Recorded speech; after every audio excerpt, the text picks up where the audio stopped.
Hello, everybody. Happy Sunday. Oh my goodness, there has been so much going on in the news, so much going on. And some people are like, you know what? I have not seen so much crazy celebrity tea in my life, and it hasn't been good what we've been seeing. I'm not happy these things have happened, but I definitely want you all to share your opinion about what went on with this whole Cassie situation. Okay. If there's any buffering, I'm sure you will let me know. There is for me on my end, but hopefully this will be a smooth call-in show. And I want to share something with you. We got 11 more minutes. Okay. And I know many of you are coming on over and the phone line is not open yet. So I want to start it off with some more tea, some more information, what we heard about Will Smith and Jada. My goodness gracious. One of the things Jada has over him, Will lost it and beat the shit out of Jada. I mean, beat the dog shit out of her. That so bad that they had to make a makeshift hospital in their home so that it couldn't get out to the public.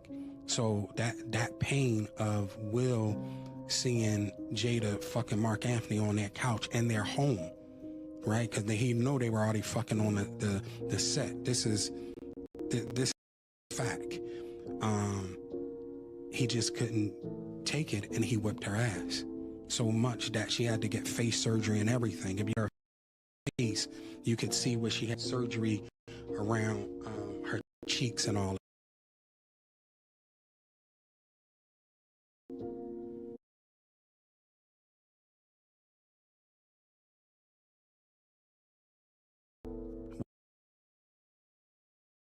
All right, hold on.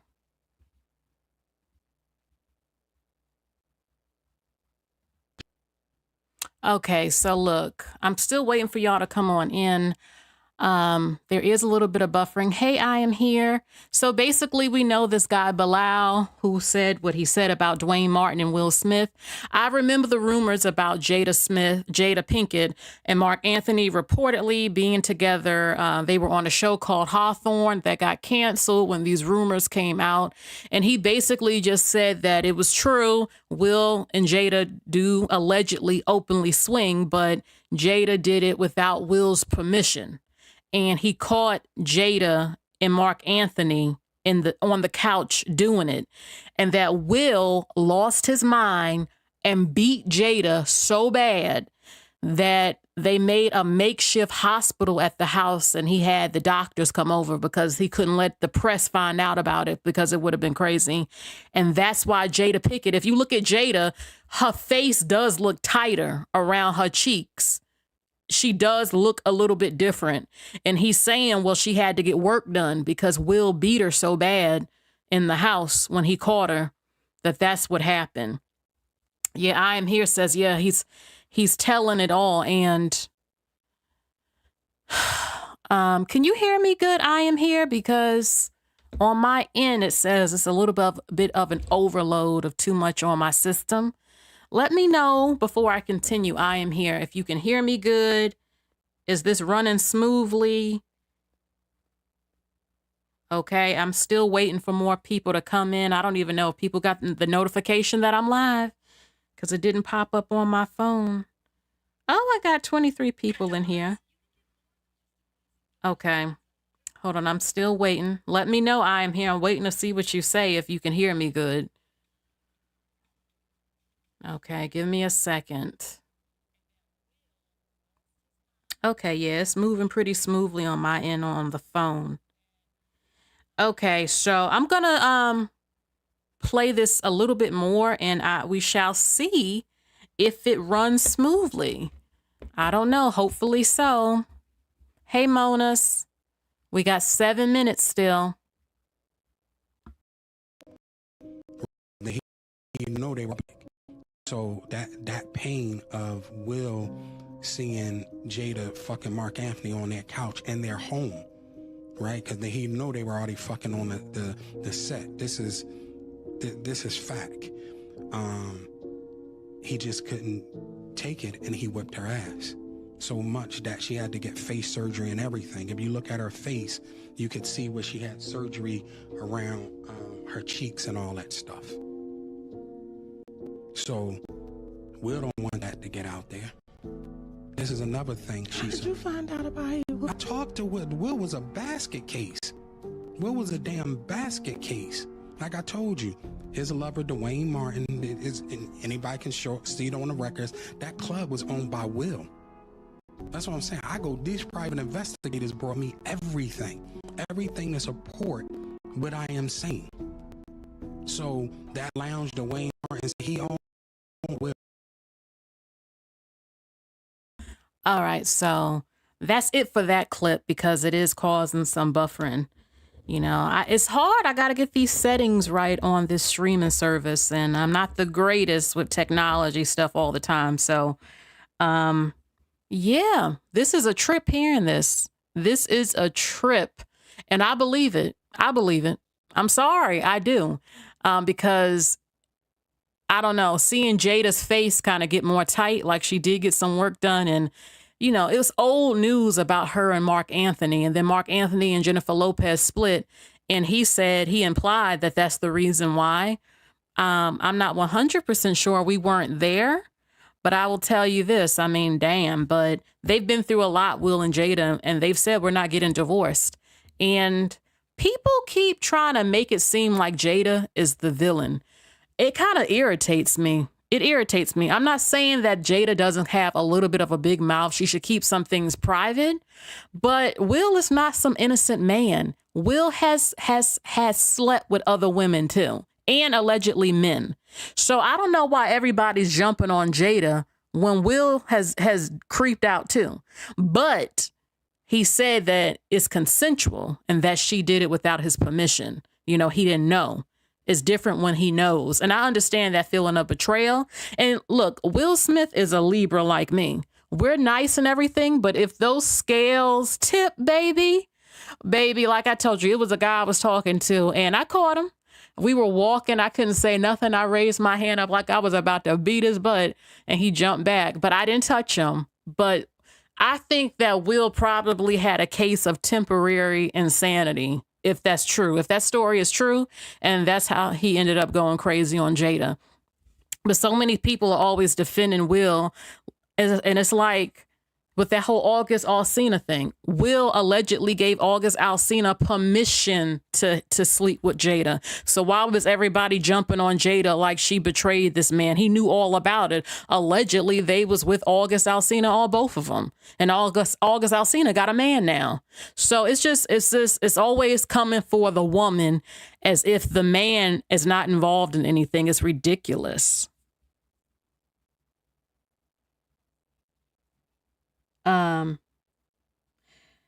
It's not a copyright issue. It's a Wi-Fi issue. It's the system that I'm using.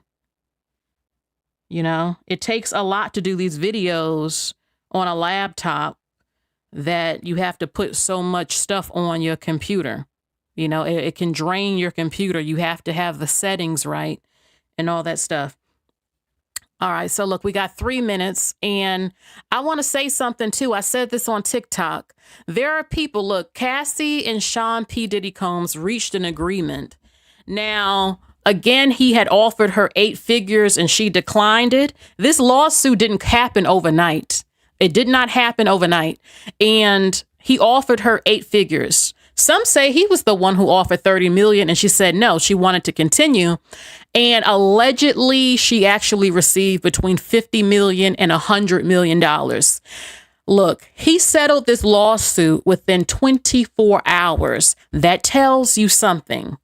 He did not want this to go to court because then there will be more people coming forth.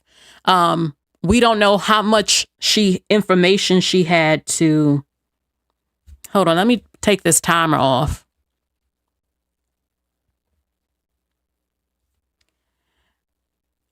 All right. I took the timer off because that can also make the CPU kind of too high. Okay, so I'm trying to figure out what's causing my computer to act like this. Let me do something real quick. Okay. I can still talk. So give me a second. I don't want to keep talking though, and you can't even hear me.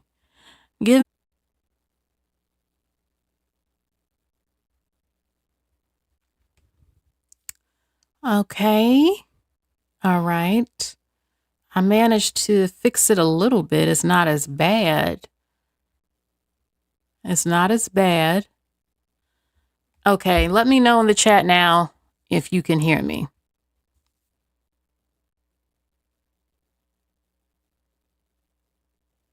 I started the stream again.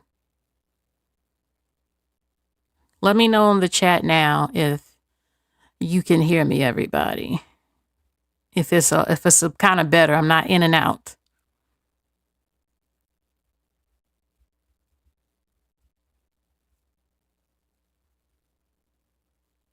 Catherine says yes.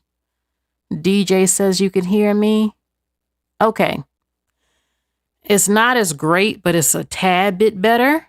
Okay, so like I was saying, is that Cassie and Diddy settled the lawsuit. He offered her 8 figures. She declined it. They settled it for reportedly between $50 and $100 million. And he settled it within 24 hours. And many people feel like that definitely means maybe he was guilty. He didn't want this to go to trial. There are some people who are upset that Cassie took the money. I don't know why you're mad at her. I don't understand the anger for that. She could have been the voice for women. Plenty of women go to trial for getting beat up and all of this, and nothing happens. She got her justice, in my opinion. Not only did she get her story out and tell the world what he did with her, but she's able to, she was compensated for the pain that he caused her. Not only that, but you have to understand, it's been years. She probably had some evidence, but not everything that she said he did, she can prove. Does she have the phone numbers of the prostitutes still that they can come in the court? Probably not. But she had enough to shake things up where he settled. I think she did get justice, in my opinion. Yeah, I don't really think he would be going to jail unless more people come forth and all of that.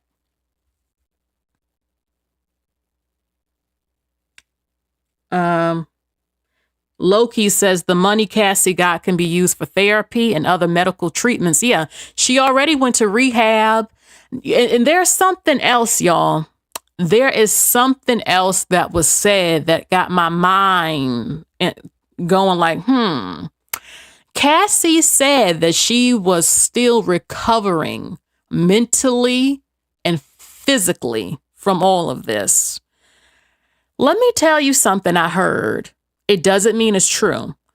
Someone had said years ago, I told you that I had heard that she was being abused years ago, that he would rip her acrylic nail off of her finger, which we know is horrible and painful. Someone also was saying that he would make her sleep with his male friends and business associates. Okay. And that they would basically put it in her anus, her butt, which we know is painful. I'm not saying that is true, but if those male prostitutes and his friends were raping her and up the butt, she probably has injuries that you get injuries having anal sex, in case y'all didn't know. Not everybody can do that. So she might be suffering from that. If they did not do that to her in her anus, still her vagina could have some type of tears that have difficulty. He had her medical records. We don't know if she caught something from these men. We don't know. And that's her business. That could have happened because there have been rumors about Diddy being male prostitutes. How many straight men do you think are in catalogs for women to sleep with? I've never heard of it or anything. Every time I hear about a man being a prostitute as an escort, they're always gay.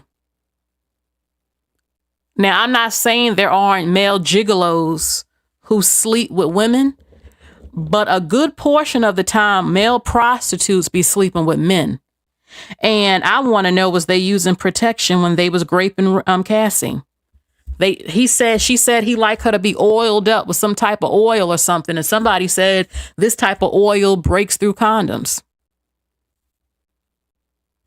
Exhausted said, yeah, that must be the human trafficking part, and he had her high on drugs and stuff. There are also people who don't.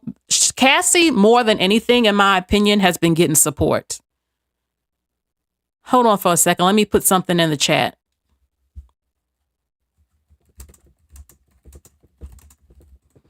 Give me a second. The phone line, I didn't put the number up yet. It's not open yet.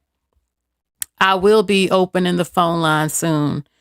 Okay, but I'm going to put it up there so y'all know. It's not time yet. Okay. Again, there have been rumors about P. Diddy beating women for years. There have been rumors about his sexuality for years. It's one thing if you open with it with your partners and stuff, but many say he's not. There have been rumors of him with certain men on his record label. We all know what happened to Total, Mace, Craig Mack, Faith Evans, that he's not good in business. Danity Kane, and some say Danity Kane might be suing him next. Okay. All right. So I got some things to show. One thing I want to say for the people who don't have sympathy for Cassie, some people keep asking, why did she wait so long? Does it matter?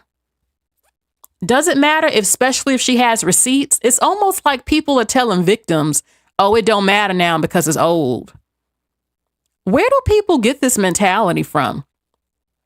And what I have to say is, if it doesn't matter and that you feel justice shouldn't be served because years have gone by, where's that energy when it came to Emmett Till?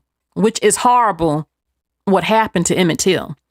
That white woman who was responsible for him getting murked in a horrible way, she didn't go to jail. She only passed away about two or 3 years ago. I think about a year ago or two. Black people wanted that white woman to be put in prison, as she should be. Black people didn't give up the fight for justice, wanting justice for Emmett Till. That happened decades ago. So how can you sit up here and say Cassie is wrong for wanting her justice, but, oh, Emmett Till deserves justice, which he did. Nobody don't say Emmett Till didn't deserve justice, a black boy, right? So don't sit up here and tell me that you should just forget about things because time has gone by. So damn what? Cassie probably thought she maybe could heal herself and try to get over it, but she couldn't. And the thought, if she got physical damage in her vagina or her anus or caught something because of all this mess, getting her black eyes and kicked in the damn face, you damn right I'm taking you to trial if I can. Maybe she needed time to listen, let me calm down. We're going to get into it. Okay? Look, Loki says, yes, Cerebral, all of a sudden it's wrong when a woman seeks justice. You're damn right. They do this all the time to women. But when it came to Emmett Till, no, the black community didn't want to let it go all these years. When black men get exonerated, when they get let out of prison, they fight for them saying he was innocent. We gonna prove it. For years, they fight for these men in these cases. And I'm happy that innocent men who didn't commit the crime get let out. But they sought justice. Look, this man after 39 years behind bars walks free because he did not murder somebody. So miss me with it. 39 years. He got his justice. The black community celebrates it. All of a sudden, when it's women who now want to speak about the abuse from these men, oh no, why are you waiting? Is it a conspiracy? Well, why didn't you say something then? You ain't a victim. That woman was scared for her damn life. He blew up Kid Cudi's car. He kicked her in her damn face. He had all her medical records. He came to her house and raped her. And maybe a lot of women be staying with men because they think maybe he can change and all this other stuff. I mean, this is a constant thing that be happening to women that's not even dating billionaire men. Regular, everyday women be staying with the men beating them. Everybody knows it's a psychological thing, you know? And Cassie came back for justice. Look at Snoop Dogg. Snoop Dogg went to the award show and put those women in dog leashes. He has a friendship with Bishop Don Juan, who sold off black women and white women for men to F them. You know what I'm saying? It's okay for the men to be degenerate and pimp out women and degrade women. And then y'all blame the women who simply looking for a meal ticket half the time because they ain't got nothing. They ain't got no male's protection. Nobody wants to look at the men. You know why these men are mad? Because a lot of these rappers be mistreating women. It's like they're like a gang. Look at Dr. Dre and his boys. They beat that woman. What was that woman? Who was she was simply a video DJ type of thing, reporting hip hop news, and Dr. Dre or somebody in them, they beat her up. I think she should still sue, in my opinion. D Woods, wasn't that her name? They beat her butt. A lot of black men, not just rappers, but a lot of these rappers are mad.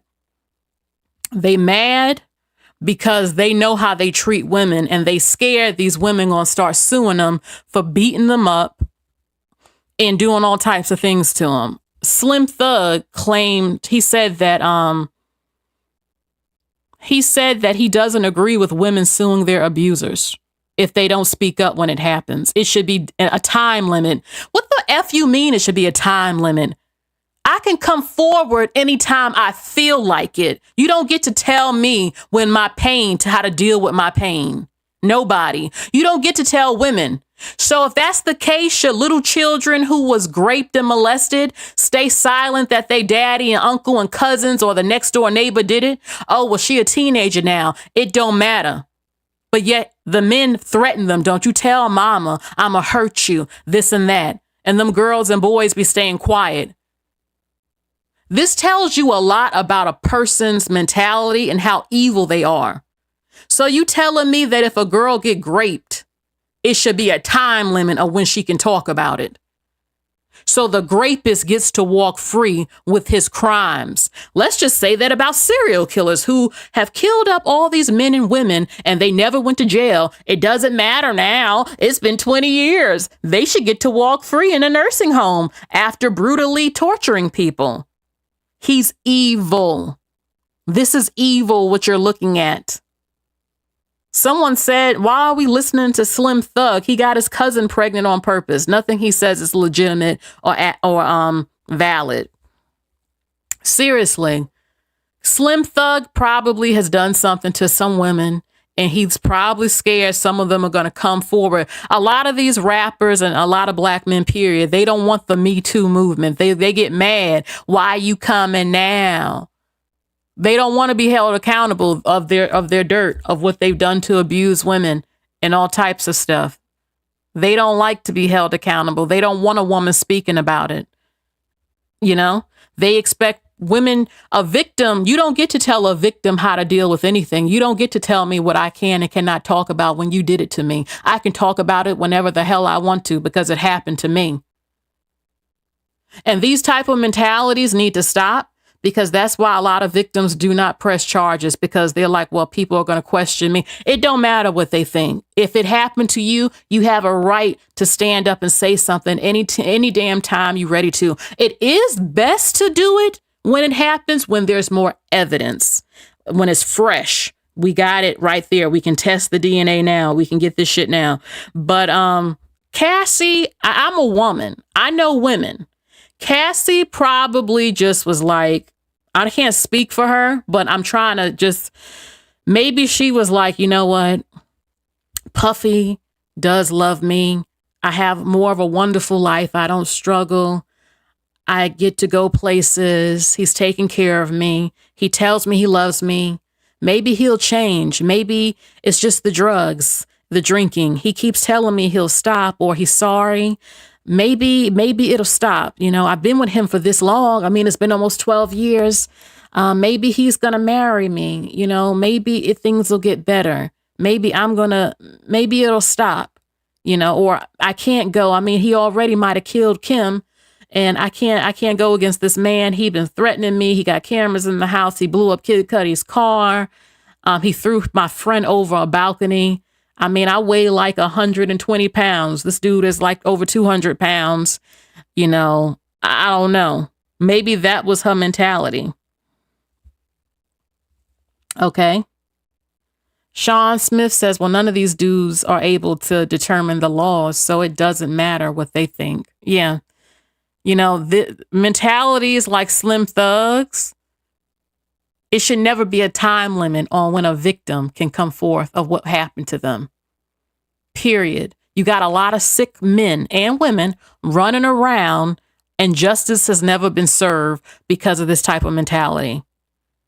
There are still police officers solving cases of children being awed and murdered 20-something years ago. And I'm so happy for DNA evidence and what the police are doing to get justice, because the victim still deserves justice.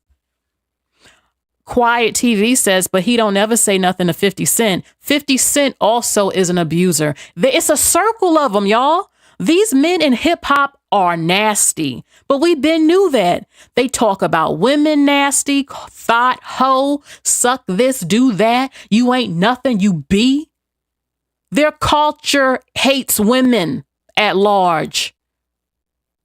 And it's coming. It's coming. Justice is coming for these nasty, demonic pimp men. Shoot. But listen, thank you, Jake. Okay, so that's what Slim Thug said. Now, look, what I'm going to do, we're going to have a little bit of an overview, because my video I did before, there was issues with the audio. I'm pissed about it. So new people are here, and we're going to go over some of that again, but also some extra stuff we haven't seen. Okay, so we know that, okay, this is what Albie Shore just said a few hours ago. You know, Albie Shore was in a coma. Jaguar Wright has her video is going viral. A few years ago, she was saying that Carisha better run like Cassie did. She was talking about how it's a conspiracy that Uptown Records, P. Diddy's label, how everybody is gone now except P. Diddy and Albie Shore, how Heavy D had a heart attack and was face down. Oh my God, what's that other? Andre Harrell had a heart attack. Kim Porter, we saw Sloan Bella's video that Kim passed away from pneumonia, but the autopsy said it could have been poison. And Sloan Bella said, yeah, there was something in the nasal spray, some toxins and cameras put in her house by her ex who had a crew. And she was talking about P. Diddy. Of course, this is allegedly, but this is what was said. And she said, mysteriously, Al was about to write a tell-all book, just like Kim, and he ended up in a coma. So a few hours ago, this is what Al said. Also, Claudia Jordan said under one of Al's posts, he did it. And Al liked her comment. Okay, it says, Al says, kind of almost something like this. I do agree. My expectations about you were driven strictly from my optimistic view of you, hoping your grimy ways would dissipate with age and or the current state of affairs that will eventually expose that you were on the payroll and secretly a part of the shenanigans. He didn't say a name, but everybody know he talking about P. Diddy. He says that I was optimistic, my view of you, probably when he joined Uptown Records. He says that I thought you would change with age, but you're still basically as evil now as you were then. He says eventually to expose you was on the payroll, but you were a part of the shit. A lot of people said he killed Biggie. I don't listen. I don't know. This is all allegedly. Some people say that Puffy had took out Biggie because Biggie was worth more unalive than alive. You know, his catalog, it was all over the place, and we don't know how true it is. That's just a alleged. But when Claudia Jordan just said he didn't, they ain't use a name, but I'll be sure liked the comment, like, yeah, he did. And Jaguar Wright insinuated that Puff Daddy put Al B. Sure in that coma and that he was the one who got everybody from Uptown Records off. So we don't know how true it is, okay? All right. So let's go back just a tad bit. As a matter of fact, let me see if buffering happens. I'm going to try to play this Jaguar Wright clip. We'll see what happens. And congratulations, Young Miami. Run as fast as Cassie did.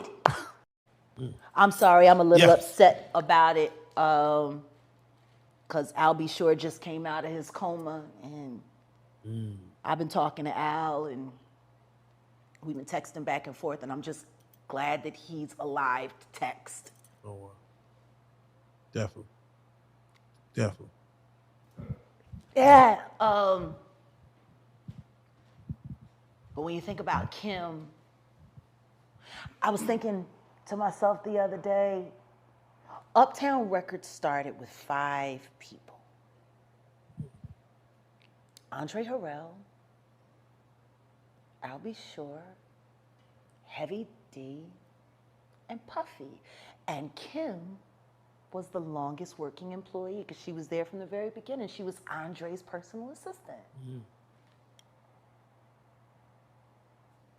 Kim is dead. Heavy D is dead. Andre Harrell is dead. The only 2 left are Puffy and Al almost died. Isn't that interesting? That is interesting. Heavy D was found dead, face down in the heart attack. Andre Harrell, heart attack. Kim died from pneumonia, but there's the first coroner's report that said that she died. It was ruled a homicide, and they found toxins in her body to prove that she had been poisoned. You know, they have poisons that create heart attack and pneumonia-like symptoms. And then right after that, Al had a meeting, and I was going to meet up with him because we were in Vegas, and then the next thing you know, you want to know what they all...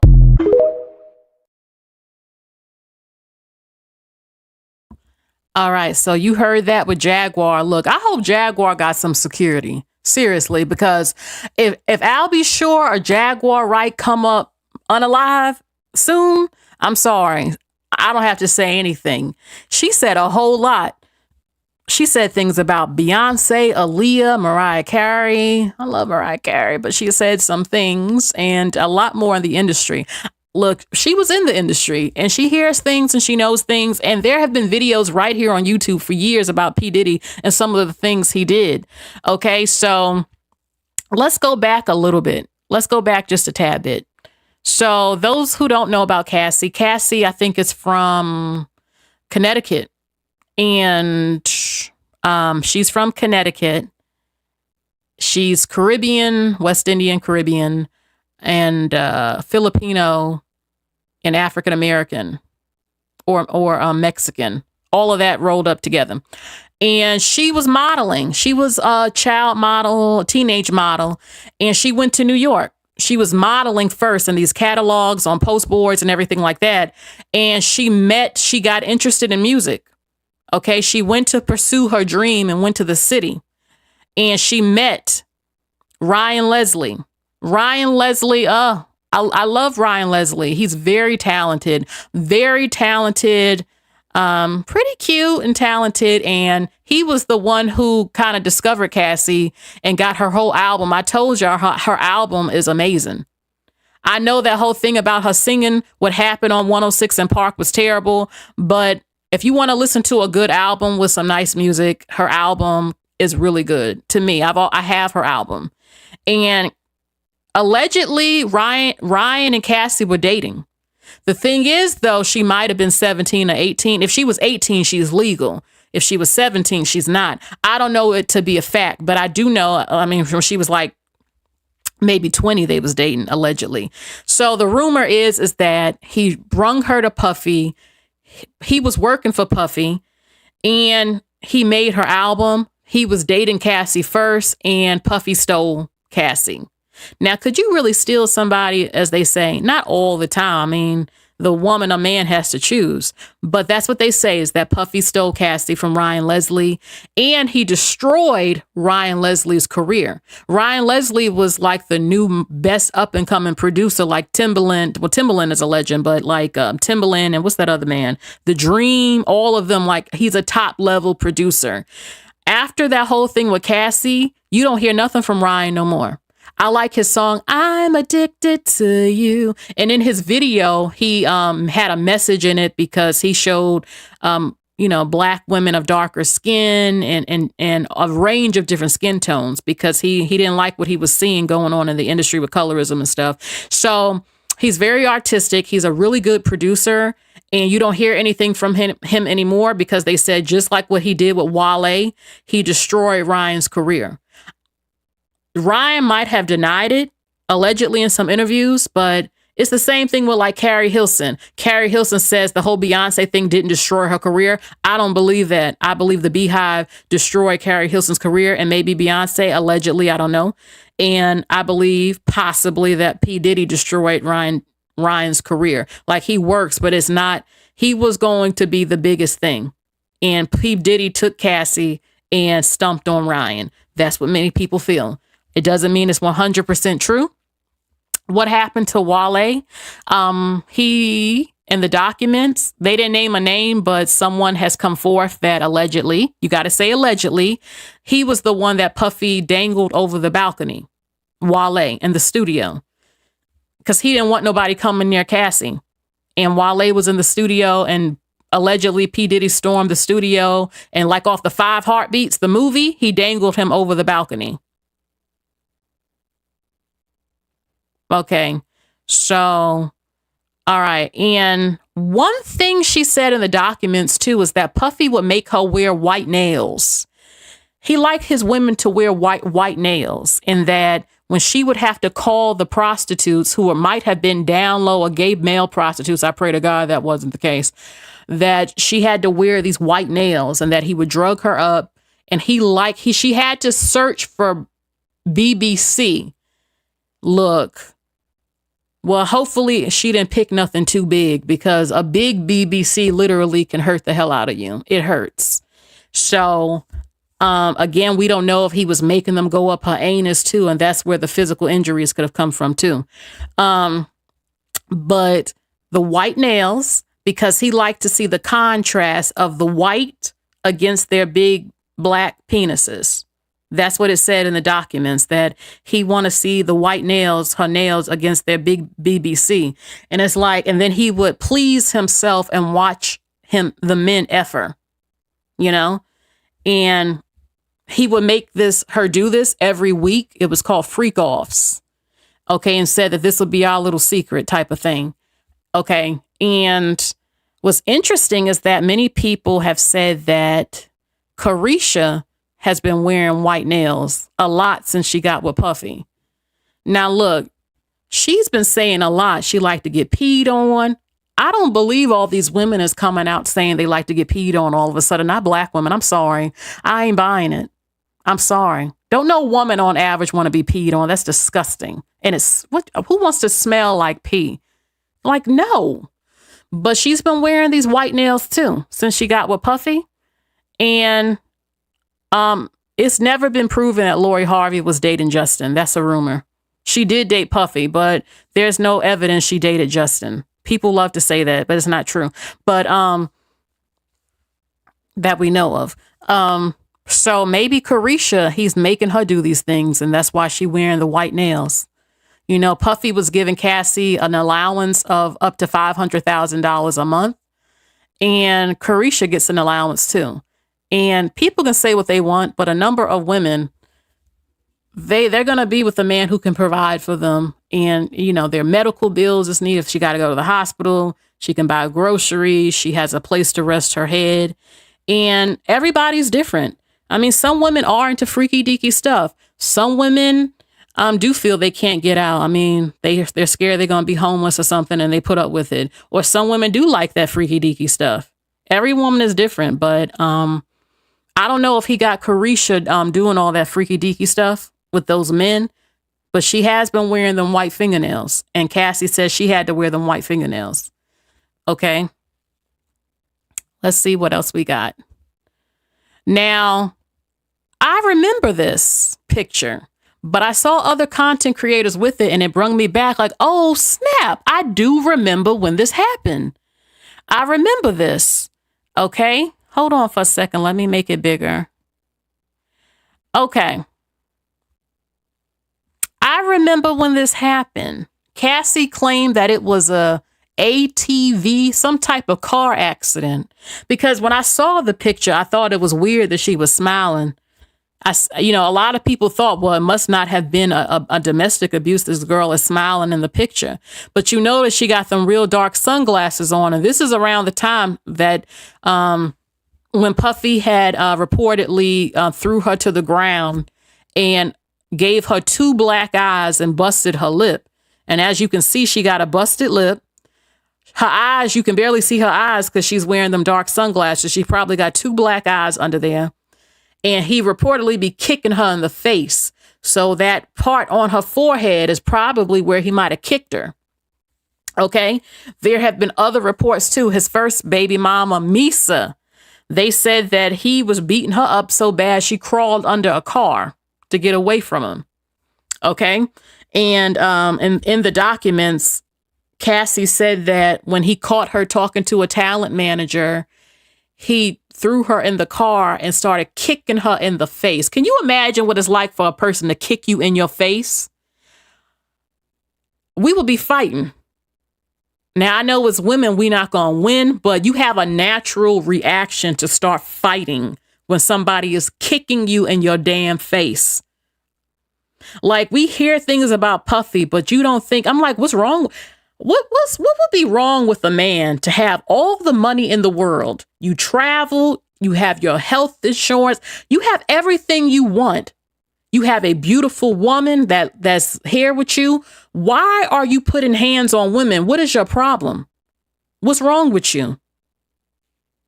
And I do hear some powerful men can be nut jobs, but poor men be nut jobs too. But you would think, what is the mentality of a man who got it all?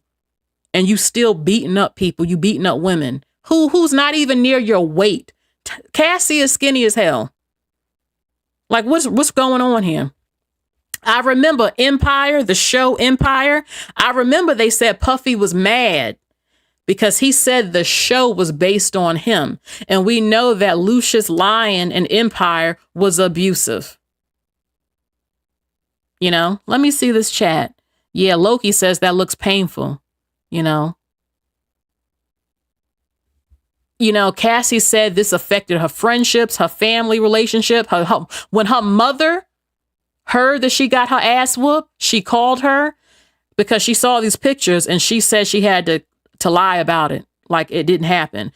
Cassie said it was a ATV little car accident thing. Now we all know, more than likely, no, this was the beating that P. Diddy probably gave her, And Aquarius Nation says, girl, it's power in being a narcissist. Exhausted says, these men have no real power in this world. You also wonder, at least for me, does Puffy have an extremely tiny penis? You know why I'm saying this? Because men like that be real angry. Why you making her search for BBCs to sleep with? You ain't got that? But then again, he's into being a voyeur. He's into that freaky deaky stuff. Some people like stuff like that, and sometimes a man can have everything, but if he can't lay it down in the bedroom, he might want to beat a woman because he mad at her. What you mad at her for? I Am Here says, yeah, he gets small D energy. Now, look, everybody's definition of a small penis is different. I might think a certain size is little and you think that's decent, or vice versa. I don't know. But if he has a micro penis, like 3 inches, then yeah, he might be real mad. That could be something going on that we don't know. Even though a part of me says that might not be the case of what's happening, but it's a possibility. Some say that Puffy is down low. This has been the rumors for years. It's 2023 and this is America. This is America. A lot of people today can come out and be free about it, and nobody gonna really bother you today. And not in this country. It's plenty of people out with it. But then again, he's hip hop. And, you know, they feel like I'm a black man. I'm from aggressive hip hop music, masculinity. I can't do it and all that. I mean, there were rumors I've been heard for years about him. I think if he was open with his partners about it, then okay, they know about it. But apparently he's not, they say. And maybe this is why he hates the crap out of girls. I don't know. So this picture right here resurfaced of what we can see is a beating. In the documents, Cassie said that he beat her in the bathroom, and his staff had to come, and she was crying, and they had to cover it up. And then he sent $20,000 worth of gifts to her. And I remember his choreographer.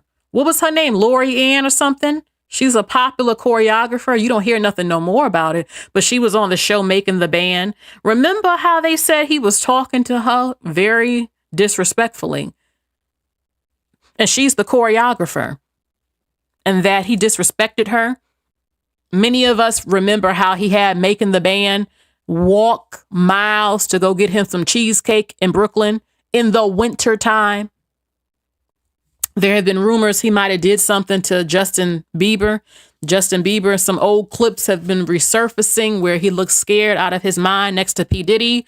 Usher's mother decided to be his manager because Usher allegedly got turned out by P. Diddy with all them parties when he was a little boy. And now Keke Palmer's mother was saying stuff about Usher. And I remember when Chili said that Usher committed the ultimate no-no, but she wouldn't say what it was. She hinted to something. And I don't know. I mean, there have been a lot of stuff said about P. Diddy's parties. I remember Superhead. Kareen Steffens was saying stuff, and a rapper or somebody said that Puffy took him to a party and men was kissing men in the club and he didn't know what the hell was going on. And that he told Superhead that, yeah, she'll do things to your booty. Something like that. This is all alleged stuff, but I'm not saying anything that's not here on YouTube. There are video clips with people saying this literally right on here. Okay. So I'm not saying anything that has not been seen or said, but we don't know how true it all is. But what we do know, what we're seeing is that Puffy is an animal. Allegedly. We got to use those words, right? I mean, look at this. And this is not the first woman. Any man who can beat a woman is a disgrace. You are a disgrace. You're a disgrace. You're not a man. You're weak. Especially when the woman is defenseless and she ain't even hitting you. And you beating her like she a man. Like she stole something from you. It's horrible. Absolutely horrible. And I'm happy Cassie said something. There were rumors for years, but nobody knew if it was true. Now people know. People are saying, well, why come Cassie, did she have Kim's manuscript? All this other stuff. Cassie wrote her book. The documents and the lawsuit was her book. She got the world to know what happened to her without going through the trial. And she walked away compensated for the pain, the abuse, the trafficking, all of that stuff. And, I don't get why some people mad about it, because they don't like the fact that a woman was able to get her story out and get justice and financial justice for what that man did to her. You know what I'm saying? Seriously, again, if it went to trial, we don't know. He could pay somebody off. Certain stuff that happened to her cannot all be proven. It's been years. She would have to have contact with some of these people, these prostitutes, all these people to come forth. So I think Cassie did what she had to do, and she got the truth out. And I don't think this is the last. Danity Kane, they say Audrey O'Day is about to do something, come forth, and maybe other women. And some men, his music artists like Mace, they've been saying things for years. Yeah, Lori Ann. Ashley says it's all alleged, but everyone is saying the same thing about her. the rapper Xavier or Exhibit was the one who said those things. Okay, about Puffy. All right, so. All right, let me see. Let's see. Oh my goodness. So I'm not going to open the phone line yet. I will have questions for y'all when you call in. Let's speed through a little bit. We're going to go over some things that was in the last video. Again, there was some audio issues, so we're going to look at this again. All right, give me a second. Give me a second, y'all.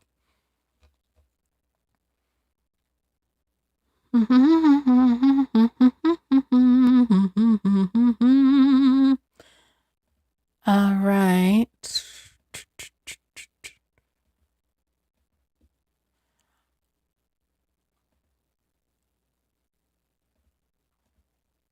All right. I brung up Kim Porter. Cassie left Puffy shortly after Kim Porter's passing. Now, Jaguar Wright said that Cassie and Kim had a sit down before she passed away. Now, they say Kim was writing a tell-all book and had a manuscript. And some are saying that Kim might have told Cassie everything she knew, what happened to her. They might have talked about what Puffy was doing to her. And maybe Cassie had some evidence on some things that we don't know about that Puffy and them saw in private, and that's why he settled too. There have been rumors that the reason Kim is no longer here is because P. Diddy took her out. Kim was also dating a man. She was dating a man while Puffy was with Jennifer Lopez. And when she started dating this guy, some man named Shakur, he showed up unalived in his house from a self-inflicted gunshot wound. They claim it was suicide, but many people say it wasn't that Puffy was the one who did it. Allegedly. Okay. Now, I shared this before. Let's see if this works again. If there's buffering, I'm going to stop the video. So this woman named Sloan Bella, again, she channels energy, and she did one on Kim Porter 5 months ago. And she said November 15th, around that time, everything's going to come together. And it's going to be coming from someone you don't expect. And that, just listen to this again. I'll just play a little bit of it. This is so like crazy. I am being shown November of 2023. So her death date was November 15th of 2018. But I'm being shown November of 2023. I don't think we're done with this. I feel she's shaking her head yes before she's staring. Then she's shaking her head yes. I am being shown that things are being prepared. She is showing me a trumpet. People are standing straight up. And there are people going to speak, not just about what happened to her, about other things. Something is unraveling. 5 months. The time is being marked. 5 months. So this is June, July, August, September, October, November. I'm going for November 15th. She acts like she's trying to scare her ex. She is around him energetically quite a bit. She watches him. She sees what he's saying. She knows what he's doing. It's very, very transparent to her, and you can't fool her. And you are going to stand so noted, accountable within the next 5 months. He's trying desperately to backpedal out of this, but whoever that man is, and it's a white man that has the tape or the information or however that is, one of the manuscripts with personal, private, written, handwritten documentation about what was said to her 3 months before she passed, what she witnessed, and the final straw that she couldn't take anymore. And it's not a case of domestic violence. It goes far beyond that and that. So it is domestic violence, but it's far, far beyond that. Or right around there. It's coming out. It will not be, you cannot keep this. She's literally, you cannot stop the truth. And she has like, this is it. And her ex had a posse. He has a posse of people. He has like a thug group of people around him, a huge thug group. And the thug group are the ones that bugged her house or put cameras in her house, whatever, surveilled her house, the thug group.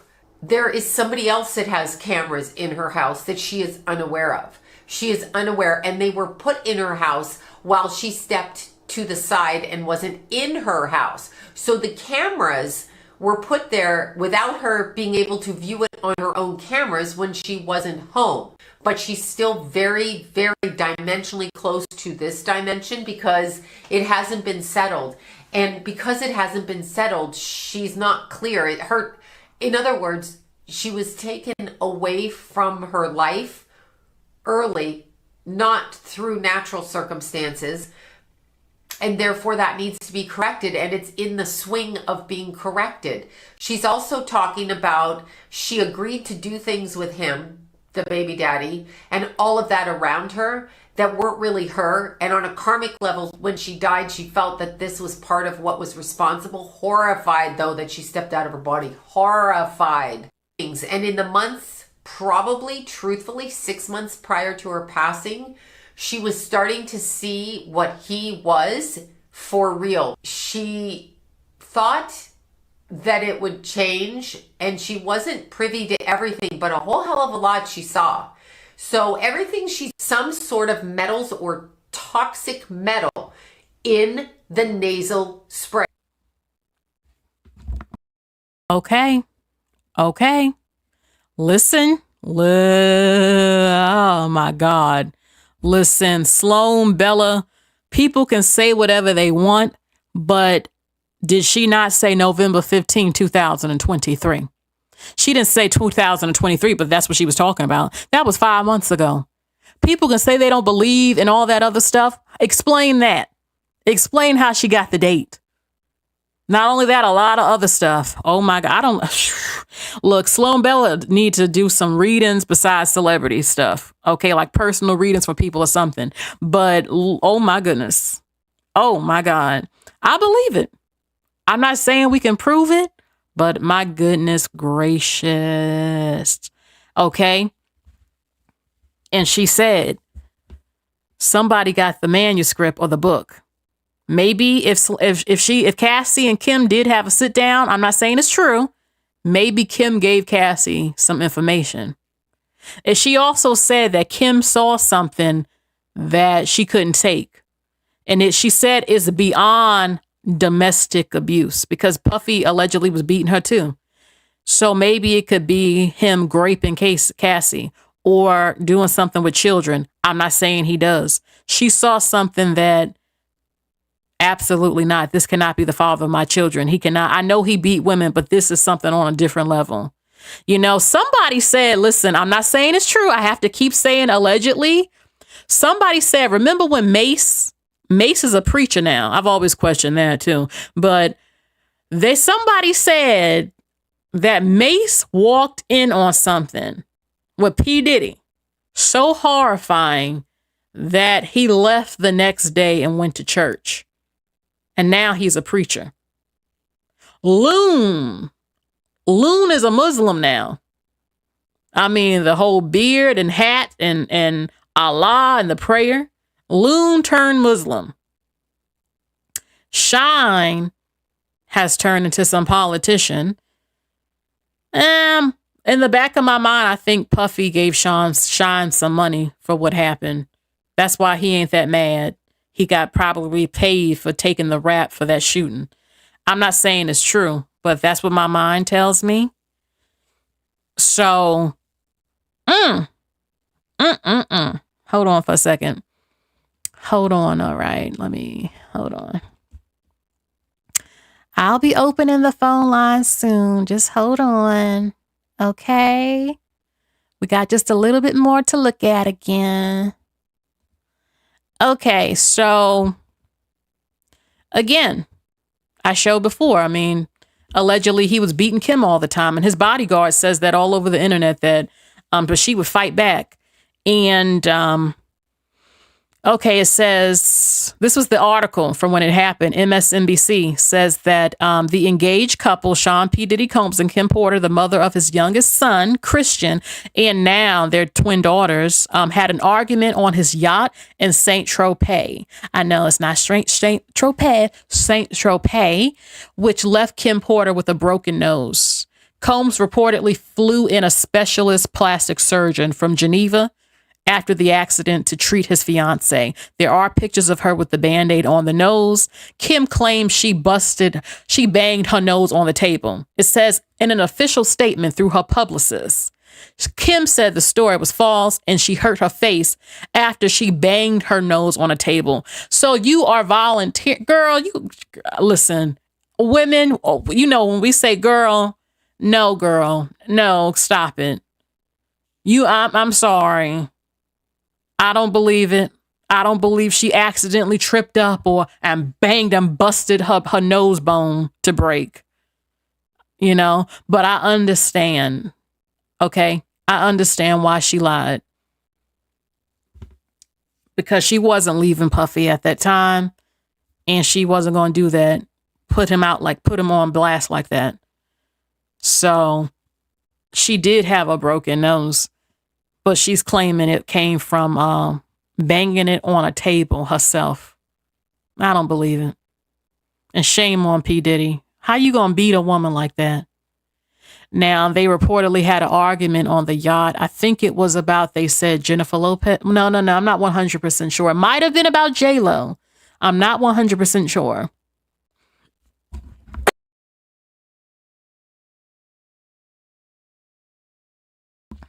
Now, one thing you got to remember, though, Kim and Puff Daddy weren't married.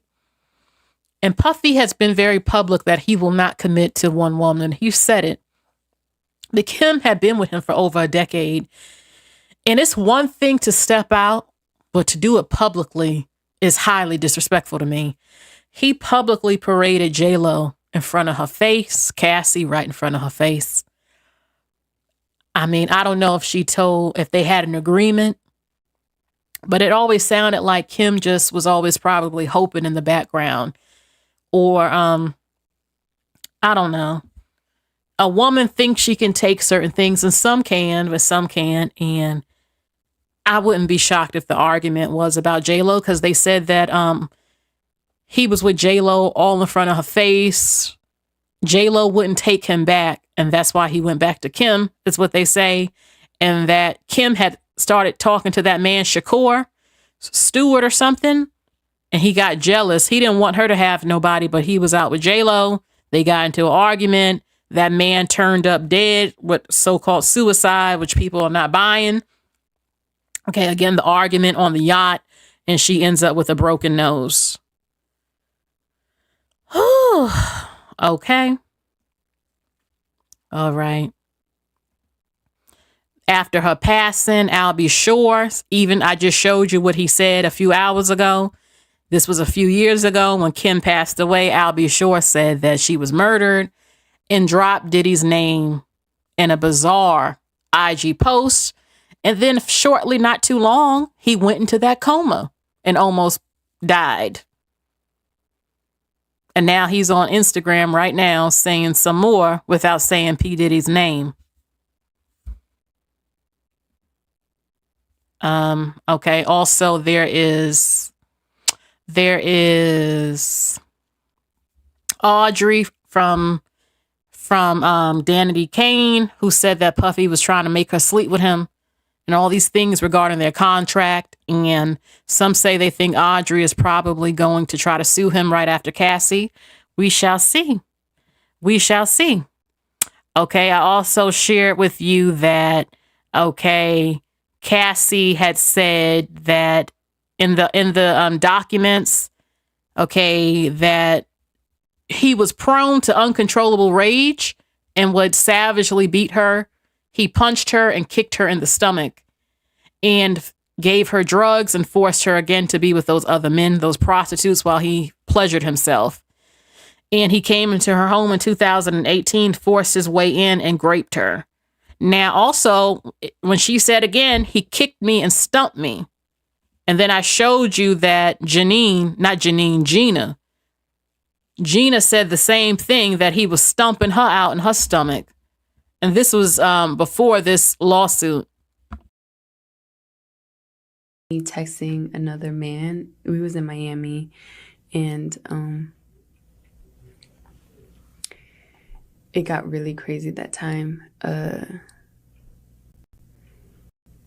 We was upstairs and he had like, we were in his closet and he like pushed me and I fell to the ground and then he like stood over me.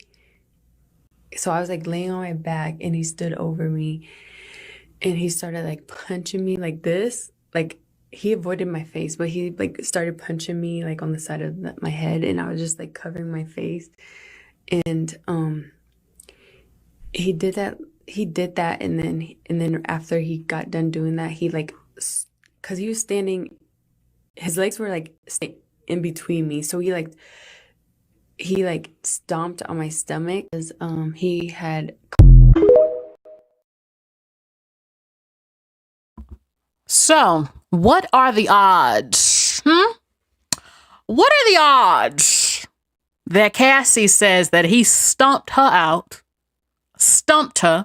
kicked her in her damn face, which every time I hear that he kicked her in her face, Cassie, I just feel like fighting P. Diddy for her. Because that's one of the worst things you can do. Can you imagine? Can you picture that? And now Gina said months ago before this that he was stumping her out in her stomach.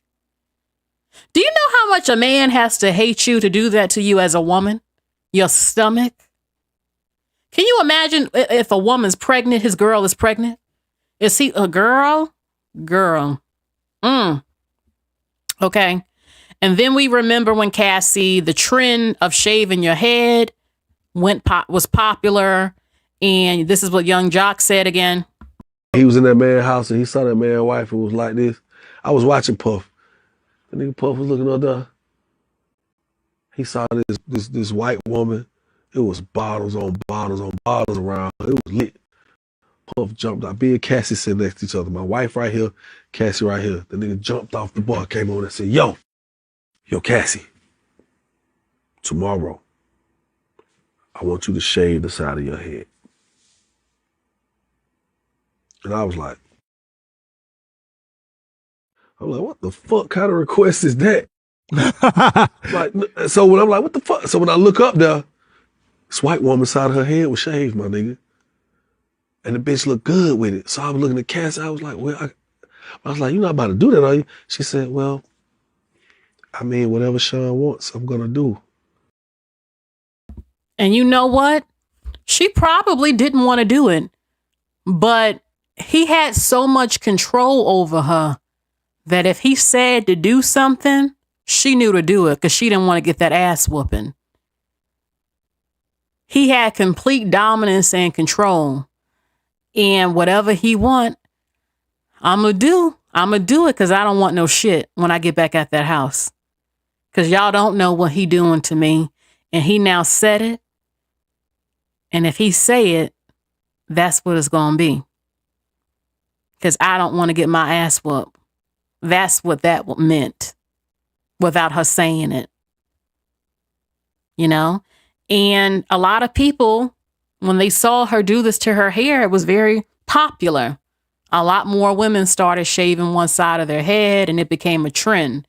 But people didn't know the story behind how that really happened. Okay. So also, excuse me. Hold on for a second. I want to put the number up. I'm going to start taking calls very soon. Just give me a second. Trying to find my phone number thing. Hold on, y'all. Give me a second. I'm going to put it in the chat and I'm going to open the line up. Give me a second. Y'all see it on the screen. Okay. Unknown says, damn, he had her trained. That's what happens. That's what happens.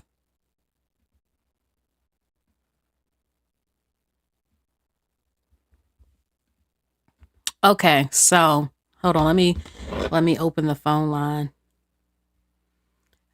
I might have some new callers coming over.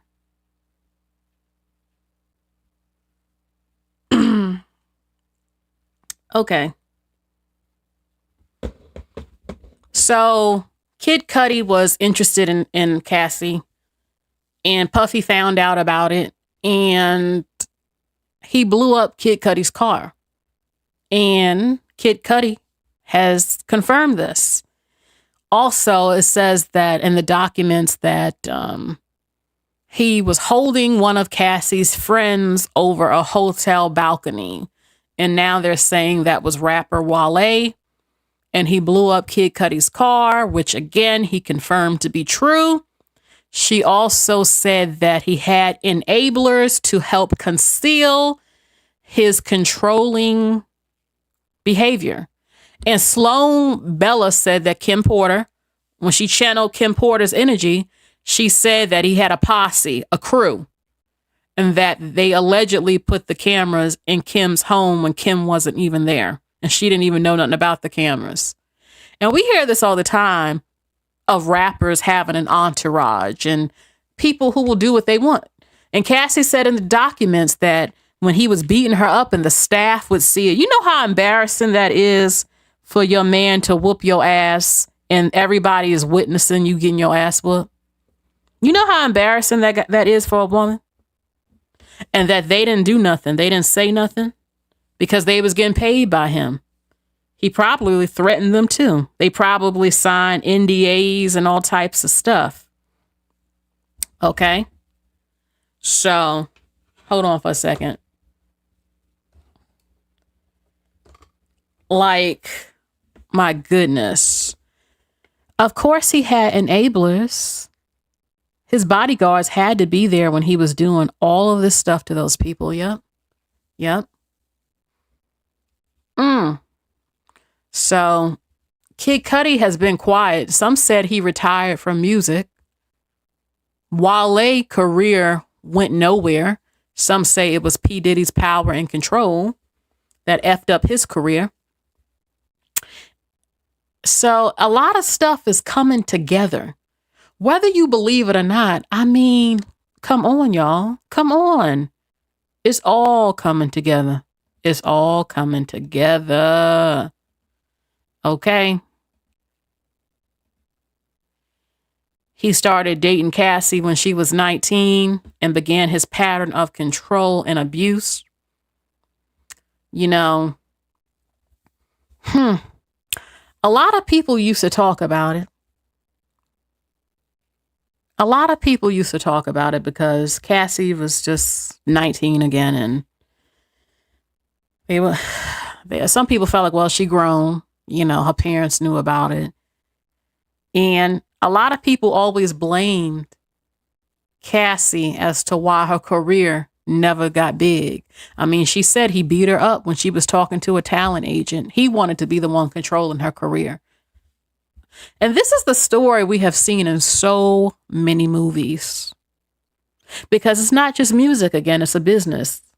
Money, power, control, management, everything. And I don't understand why he would want to sabotage her career.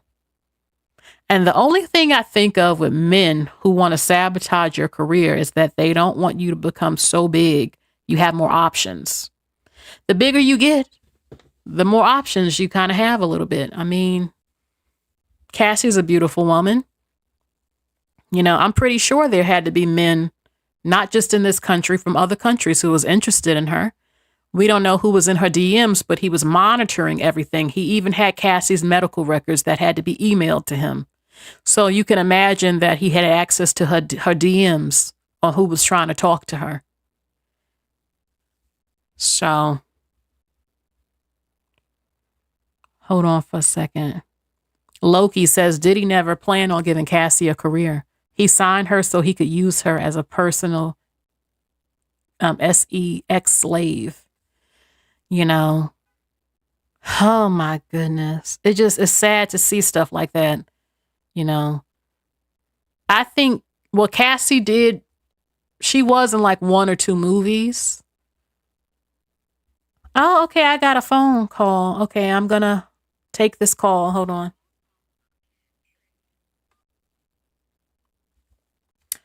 Okay, give me 1 second. Make sure y'all let me know in the chat if you can hear. Hello? Hi. Hello. Hold on 1 second. Okay. Okay. So, what? Oh, I had questions. I'm gonna put the questions on the screen, y'all. Tell us what you think about this whole situation. Okay, what I think about this situation is this. I think all the celebrities that are speaking up are talking about money.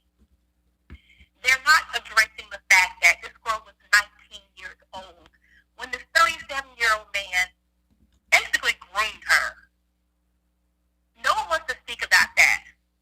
And the thing that he's doing is a lot of what these red pill men are talking about now. Get them while they're young. Groom them, mold them into what you want them to be. That's exactly what he did. And, excuse me, there was a lady, I forget the celebrity lady who spoke about it saying, oh, she participated, she did it, because she had been groomed at that point to be basically a sex slave. And then think about it too, when he broke up with her, the next girl he was dating was 26. And at that point, he was 45, 46, 47. He didn't have the mental capacity to deal with the grown woman. So he's going to these younger girls. Cassie didn't even have her frontal lobe when they started dating. She didn't have abilities to make complex decisions. And he's dating a child. And people are blaming her. Oh, she stayed. Oh, why did she do this? Why did she do that? Because she was a child. My niece is 18, and she don't understand how to budget $200 and $300 for a month. I mean, this is a child's mind in a grown man. So I just don't understand where the disconnect is. You know, why people are blaming this. Right, I'm sorry. No, this happens all the time. Like, men want you to know about men. You don't get experience if you've only been with one man in your life. I mean, besides what you go through with him. And then they blame you for so-called being stupid. What the hell you expect? She been with the man for over a damn decade, like you just said. I dated an older man. And you know what he complained? He actually was mad that I acted too mature. Because he was much older than me. And some of them want to use our youth to make them feel younger. I'm not all of them, but it's like, how do you expect me to act because I'm in my 20s and you're much older? I mean, I don't act like some airhead or something.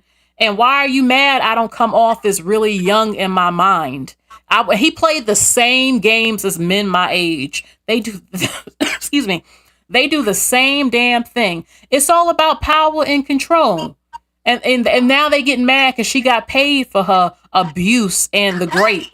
Go ahead, continue. Go ahead. Oh, another thing I was going to say, I could not find it. I looked and looked and looked, and I thought it was on Wendy Williams, but I couldn't find it. I remember very specifically when they broke up originally, Cassie's mom had made a statement that he used to hit her. I couldn't find it. I looked for it and I looked for it. And I remember in her affidavit, she said that she went home at one point and her mom took pictures. So 1 plus 1 is 2. There's too many little pieces of the puzzle that are adding up that are true for everybody to be lying on him. And people make it seem like he's this great guy. I'm from that generation. I was in school, like I was in high school, college when Bad Boy was really popping. I remember back when he was supposedly at Howard, he had all these gay rumors. So none of this is new. It's just new to these young kids. This stuff has always been out. And I truly think he's treating these women in his lives the way that he does because in my opinion, he's afraid, or he's upset that he can't be the man that he really wants to be, which is an open gay man. That's my opinion. Well, like I said, it's 2023. He could come on out if he is. What he's scared of, you know? Yeah, but I just wanted to call because I was like, people are judging this. She was a child. She was a child when they started dating. And no one is talking, none of these celebrities are coming out or talking about that. He was dating a child. Well, I just don't get the disconnect. Some people would say she's grown. She's legally grown to date at 18 or 19. You can date whatever age you want. You can get married in certain states at that age. But they don't. I think a lot of celebrities are being quiet because they work with Diddy. They have connections with them, and it's bad for it's bad for business to a number of some of them. You know. So, do you think he did something to Kim Porter? I definitely think he did. I believe 100% that he did. I mean, and also think about it as well. Who dies of pneumonia these days? I mean, this is when she died 3-4 years ago. I've heard of children dying of pneumonia or people who were dying during COVID. But I mean, all we know, she was a healthy woman. You know what else they say? I hate to say this. I don't want to say it, but sometimes a lot of people with AIDS, they die of pneumonia. But I don't think she had that. But I don't know. I don't think so. But that's one cause. Usually they'll cover it up and say it's pneumonia for celebrities when it was AIDS, you know. But they said, like Sloan Bella said, it was toxins in the nasal spray. That's what she said she saw. So do you think that Cassie and Kim had a sit down and Kim gave her parts of her book or some sort of information against Puffy? You think that was possible? I think they definitely spoke on occasion. I think, you know, I'm sure that inner circle knew that he was beating on her. And, you know, of course, Kim caught wind because she knew his activity because I'm sure he hit her several times. I'm sure they sat down and had a sit down and talked about things. I don't know if she gave her things for safekeeping or whatever, but I'm sure they exchanged stories. Okay. Let's see. How much do you think Cassie got? Because some are saying it wasn't 30 million. It was more than 30 million. How much do you think she got? I think the information that she had, and I'm sure she had photos, like her mom had those photos. I'm sure they were the caliber of attorney that she had. Puffy could not silence every single hotel employee, every single cab driver, every single flight attendant. They couldn't silence everybody. So they had enough information where they were going to take him down. And I think based on that, I honestly think she got upwards of between $80 and $100 million. That's my opinion. I think she got a big payday. Do you think she was wrong for getting paid instead of having a jury where she might not have gotten justice? I mean, do you think she got good justice or she should have went to trial? This is what I equate that lawsuit to. You know how, you know, these children that were in the Boy Scouts, that were in the Catholic Church, that were in Latter-day Saints, that were in all those other organizations that have come out years later, and they took settlements because a lot of these men are dead, the Catholic Church, whoever kept moving these people around, and they took monetary compensation because at that point, they couldn't do anything criminal against these people. So I think what she did what she had to do. I mean, at this point, she probably didn't have enough, or I don't know the statute of limitations, but she probably didn't have enough at this point to have a criminal trial. I don't know if the DA would even have taken it there. So the only other way she could hit him, like those kids that were abused back in those churches and the Boy Scouts, was to hit him monetarily. And then the fact that she put that information out got people talking, and other people, I do believe, will come out and say, hey, this happened to me too. We shall see. But thank you. I'm going to take the next call, okay? Thank you so much for speaking with me. Bye. Call from Michael Pan. To accept. Thank you. I'm going to take the next call, okay? Okay, turn me down in the background. Hello? Hi. Hello. Hi. Is this Cerebral Talks TV? Yes, hello. Hi. How you doing? My name is Michael Pan. I Yeah, I've been on your show for I think the last 2 weeks, Okay. and I enjoy watching your show. You provide very informative, analysis and input. Thank you. You're welcome. Yes. So quick question here. So I see you list all the questions you wanted to inquire from your viewers, right? Yes. Yes. I know very little about Pip Diddy and the girl, just very little. But I'll say this from what you said and what others said, right? Mhm. And also given the fact that some people think that women are always playing the victim card. They always want this and want that from some Pip Diddy or someone who's wealthy like him, right? And at the same time, I think it could go both ways. It could be both, physical and circumstantial at the same time. And so for the girl who allegedly claimed that there's a violation, I mean, she has every right to file a claim and get the money that she's worth in this relationship. And I understand that some Pip Diddy is about making money at all costs. So regardless if his behavior was regardless if his behavior was appropriate or not, but he's about business at the same time, and he also knows that his reputation is on the line. So that's why I think it's better to settle in court, get it over with, less than 24 hours. Because a lot of people who have the similar situations like him, they couldn't get this resolved in less than 24 hours. It'll take months to maybe years to get it resolved. Mm-hmm. Right? Mm-hmm. And I think you mentioned earlier, you probably can correct me. You probably can elaborate more, right? That how some men, I don't remember what you said exactly. You said that how men don't agree with women when it's how can women want to be part of the Me Too movement? Okay. Well, I think that cases like this inspire women who are victims to know it's not too late.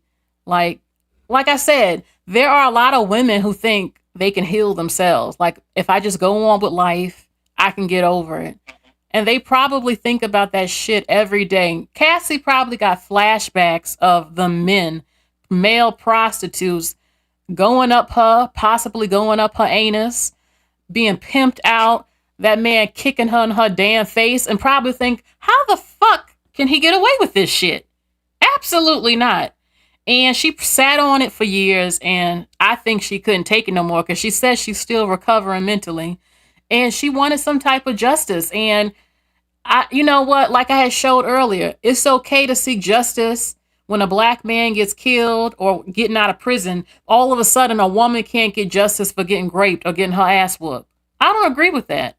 I don't believe there's a time limit for justice. Mm-hmm. Right. Because I can also understand that I can also understand that some black men tell their woman, don't take this issue to court, because I'm one of the few good black men who can't afford to lose everything that I worked so hard for. And because I understand that they're thinking that they're probably better than majority of white men who probably wealthy or who came to fame. So I understand that it takes a lot, and I know there's allegations, who says this, she says this, and then a third party or third person, trying to mediate the situation. Mm-hmm.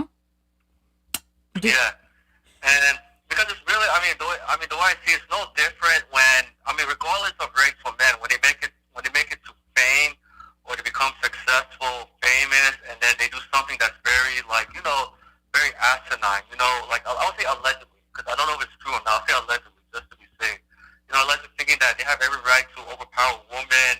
If women can't get on their programs or can't follow the lead, I notice that a lot of wealthy men get very upset, angry, because the woman doesn't want to follow them, doesn't want to listen to their recommendations, and I notice that men get very, let's just say, they get very intense. Hold on, let me tell you this. When a man When a man says you're not following my lead, that just means, oh, I can't control you. You see, if you have a program, or if you're doing something that is good for us, no woman has a problem with it. If you're doing something that is harming me psychologically or mentally or financially, that is a problem. You know, a woman is not going to reject a man's lead if he's leading her properly. If I'm smarter than you, that's the problem, because I can't trust you to make decisions because you don't know what the hell you're doing. You're not as smart as me. That's why I like men that's smarter than me, you know, and if you're leading us correctly, there's no argument. But if you're trying to control every single thing and it's problematic, you're a damn liar, you're lying to me constantly, that's a problem. You know, that's just code word for I can't control this woman like my slave I want her to be. I pay the bills. My dad told my mom it pay the cost to be the boss. Basically, I can do what the fuck I want because I'm paying these bills. Right. You know. Because right. Because I just because I know that men they feel like if they can't control their woman, right? Or if a woman don't follow their lead. And I noticed that a lot of men they feel like they're gonna get very, they feel like their hormones are it's like their hormones are gonna like catch up with them. You know what I mean? So they feel like to control them, it's like they have to take their physical frustration on them. You know what I mean? To get them to listen. Because, you know, men, they get very jealous easily. I'm not saying all men, but majority get jealous, you know, easily when they see the woman, you know, talking to other men.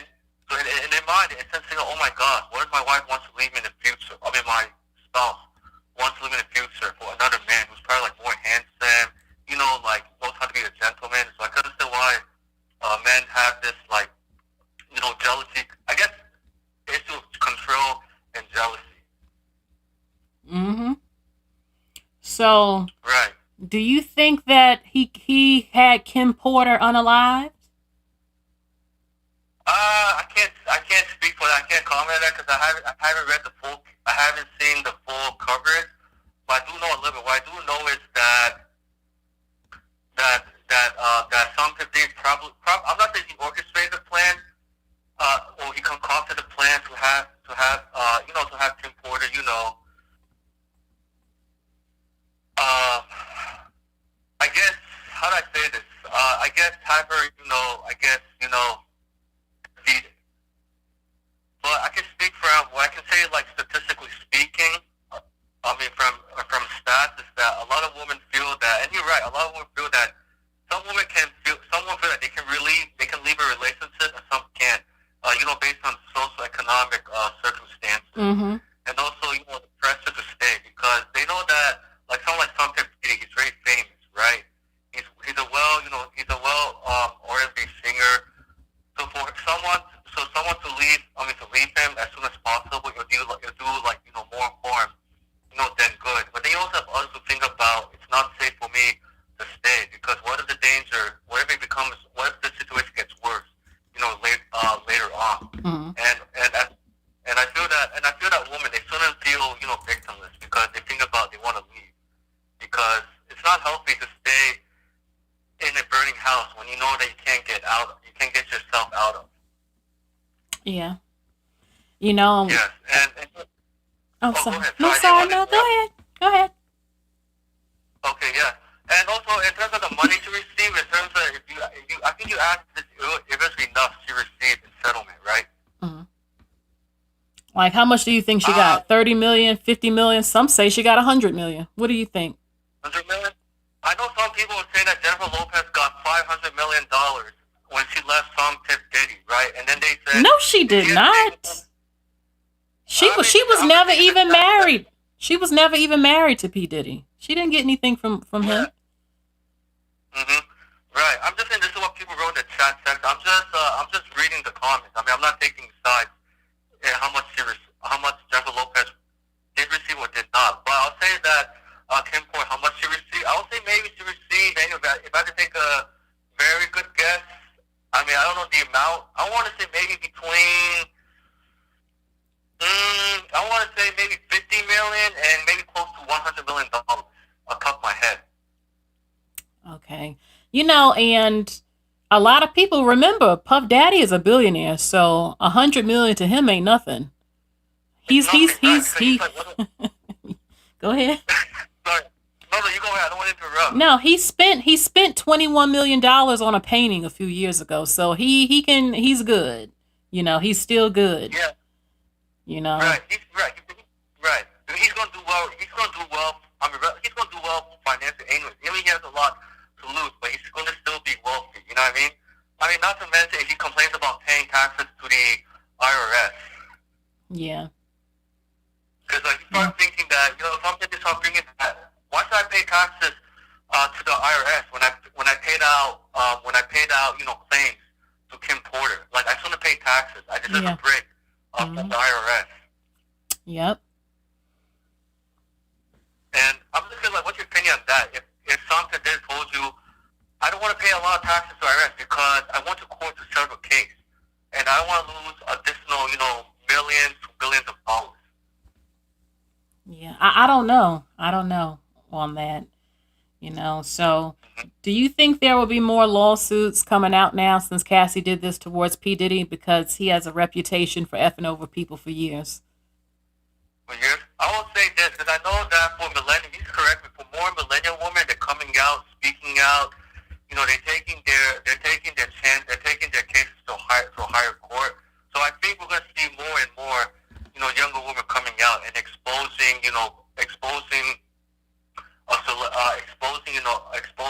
celebrities who they are. So yeah, of course we see more and more. I know back then in the 70s, 80s, 90s, it was not very common for a woman to come out and file a lawsuit against someone who's famous. So I think it's going to tick up, but the question is, how many more women are going to come out to speak up and eventually, you know, file a lawsuit?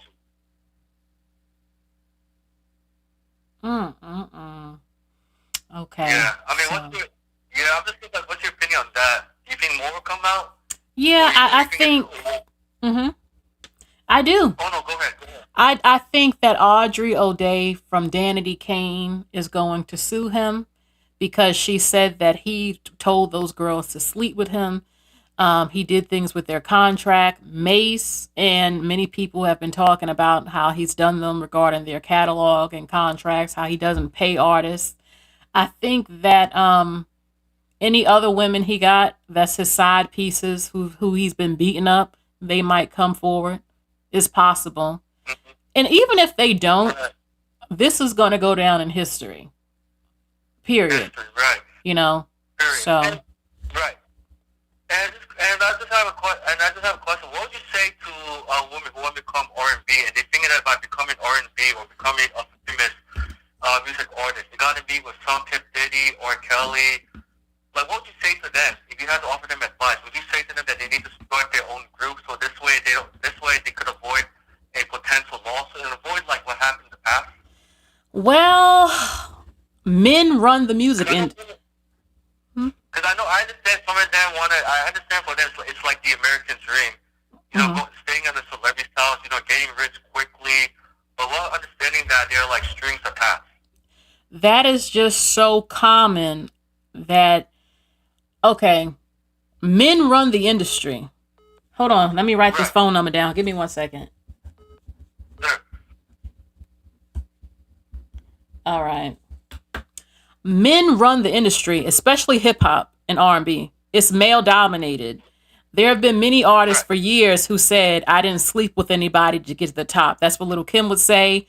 Big Lotto, who is a rapper right now, said that she had male artists who were trying to make her sleep with them to get beats and to work with her. This goes on. They be pimping in the industry. Even music executives. And this has been why some careers have not gone as far as they could, because these women refuse to sleep with people at the top who control radio, who control marketing, who are the executives of these companies. And the best thing I could tell them to do is, I mean, you could be an independent artist. You want to try to have as much control as you can. But when you do start to get to the top, the big heads, they will decide if you make it or not. I'm sorry to say this. If you have integrity, you won't sleep with them. And I'm not saying they all make you sleep with them. If you have your parents, who's your managers, that can help you. Beyonce had her father and mother, and many people said this is why she didn't turn out a certain way, because they're there in those meetings. You can't just say you're going to sleep with me. You know, her father is there, lawyers there, look at the contracts. And in some cases, it still happens when they invite you to parties. I've heard cases of them being raped by some of these executives. Their publishing being, it's a pimp game, a number of them. Not all of them. It's dangerous. It's a pimp game. Some say watch your drink, because people be working for people in the company and they be getting you drinks and you don't know they slip something in the drink and then they having a train run on you. All types of stuff, video. You got to just be careful. I would say try to keep things business only. Don't go to certain parties. I understand if you want to go to certain parties where you got to mingle and talk to other people in the industry to get these connections. But if you could hire a security person, someone close to you that can come with you to these meetings, a man that's big and buff that can intimidate somebody, maybe do that. But then again, you know, executives could say, look, I want to have a meeting with you in private to talk about your contract. You show up there, it's him in a room with men or just him, and say, oh, you want an increase? You want to work with such and such? We got the deal, we got the contracts, but pull down your panties. And you're going to be like, what you mean? He said, that's what it is. I got the power, you don't. And if you want this deal or not, I want some of that. And that does happen, the casting couch. And you either going to say no or you're going to say yes. And if you say no, you have your pride and your integrity, but your career just might not go nowhere. And this is a damn shame. It's good, again, the more control you can have when you run your own label. But I don't know what to say completely, because once you keep getting bigger and bigger and you're with these big time record label executives and stuff, or people in charge, not just music, makeup companies, all types of stuff, people who are the big heads that's going to give you the decision. I mean, it's horrible. It's horrible. All I can say is you got a choice. Everyone got choices. You either going to do it or you not.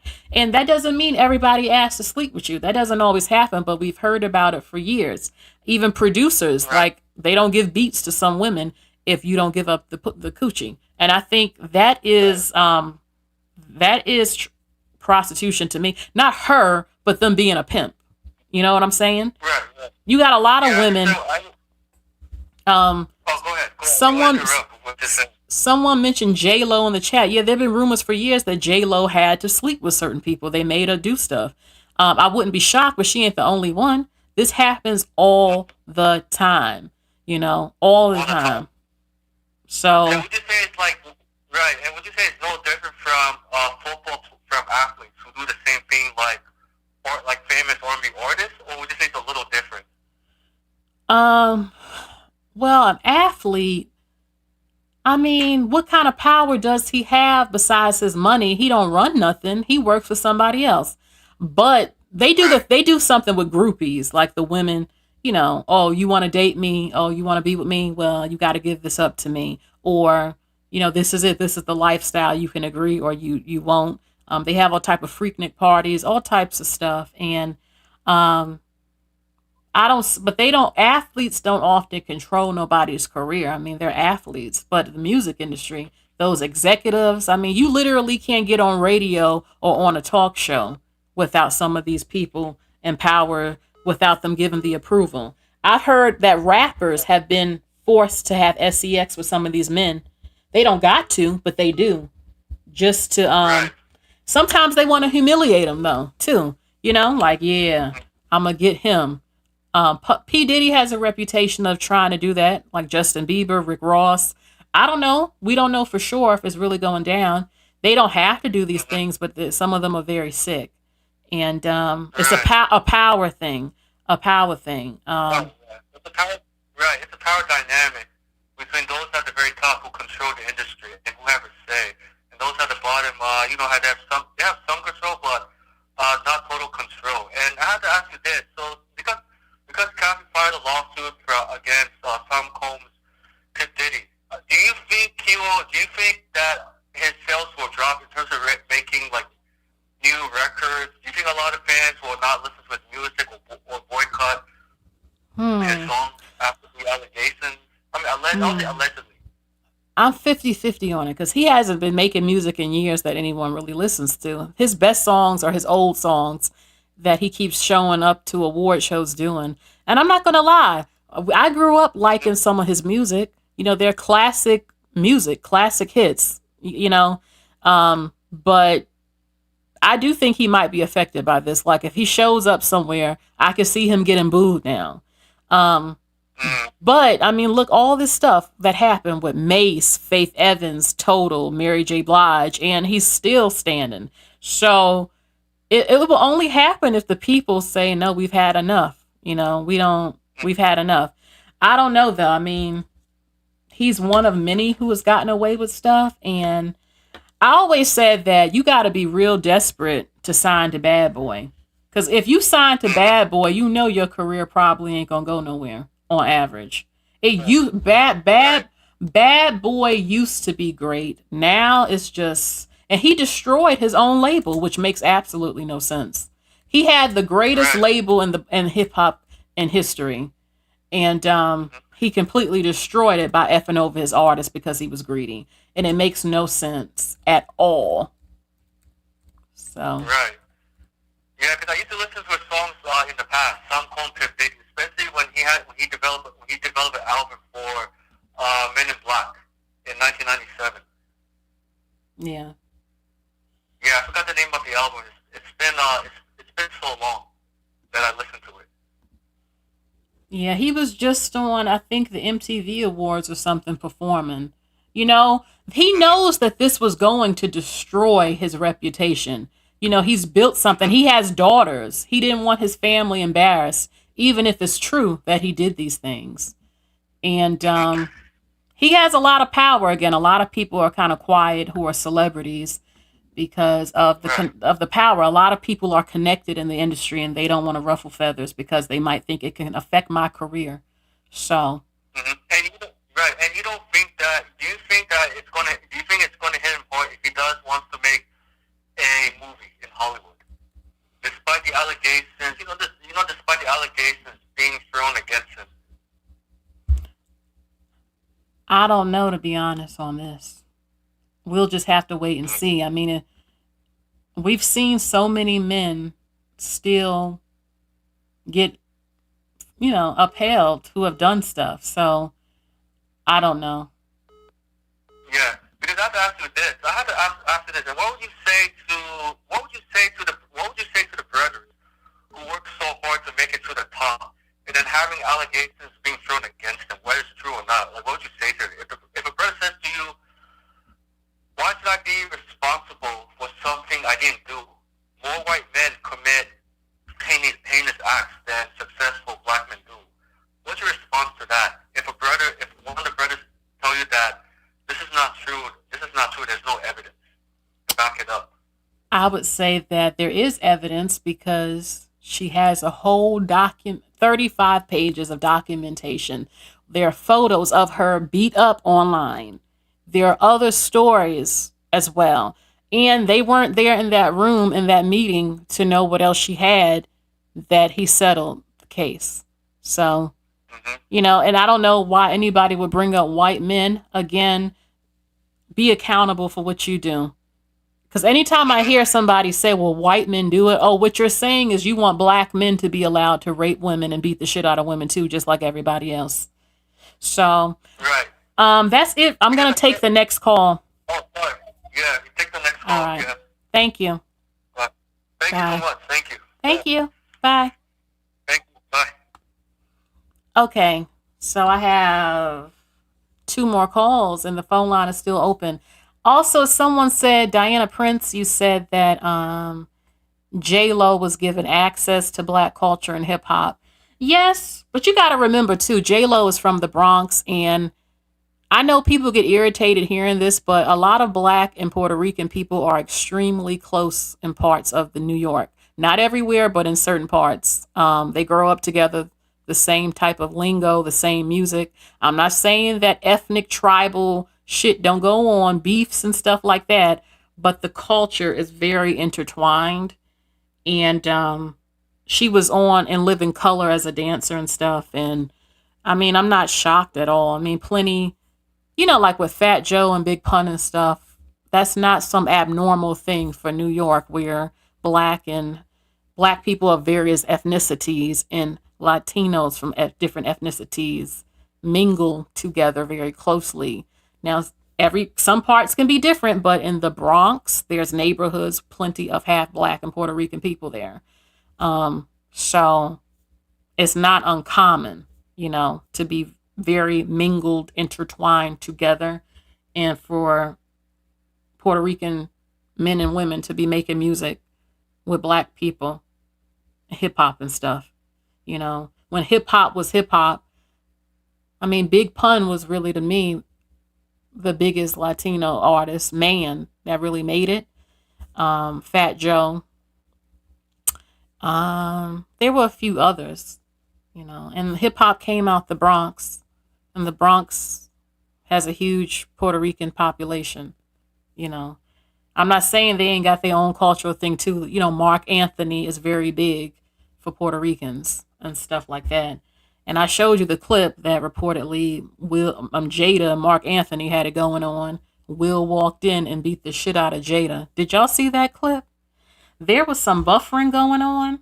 I don't know if I'll play it again. It might start buffering again. I'll play it, and then I'm going to call someone back. Let me see. Oh, it's just been a lot going on this damn week. Goodness gracious. Hold on.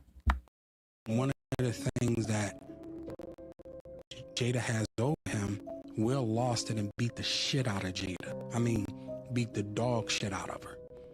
That so bad that they had to make a makeshift hospital in their home so that it couldn't get out to the public.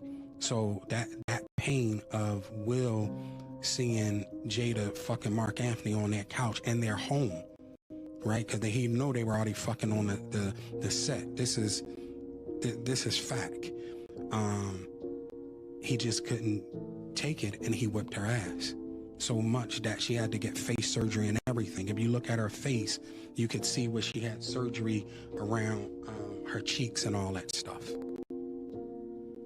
So Will don't want that to get out there. This is another thing. How did you find out about him? I talked to Will. Will was a basket case. Will was a damn basket case. Like I told you, his lover, Dwayne Martin, anybody can see it on the records. That club was owned by Will. That's what I'm saying. These private investigators brought me everything to support what I am saying. So that lounge Dwayne Martin said it was owned by Will. Will brought him that. The Bentley, Will brought him that. The home he lived in, Will gave him the money. Boom. Some of the roles that don't dog shit out of her. That so dog shit out of her. One of the things that Jada has over him, Will lost it and beat the shit out of Jada. Oh my God. I believe it. I hate to say it, but I believe it. And I'm sorry that happened to Jada. I know Will has a reputation for being a nice man, but he is a Libra, and it's only so much we can take. Like, if I walk in and you with another woman, I'm going to lose it. And yes, they had an open marriage, but again, Will didn't give her permission. And what happened, Hawthorne got canceled, JLo and Mark Anthony divorced. There were rumors about what happened. And the fact that Will beat her so bad, they had to have a hospital at the house. Oh my God. And Jada's face is different now. It's tight as hell because she had some work done. Lord Jesus. I can't even imagine.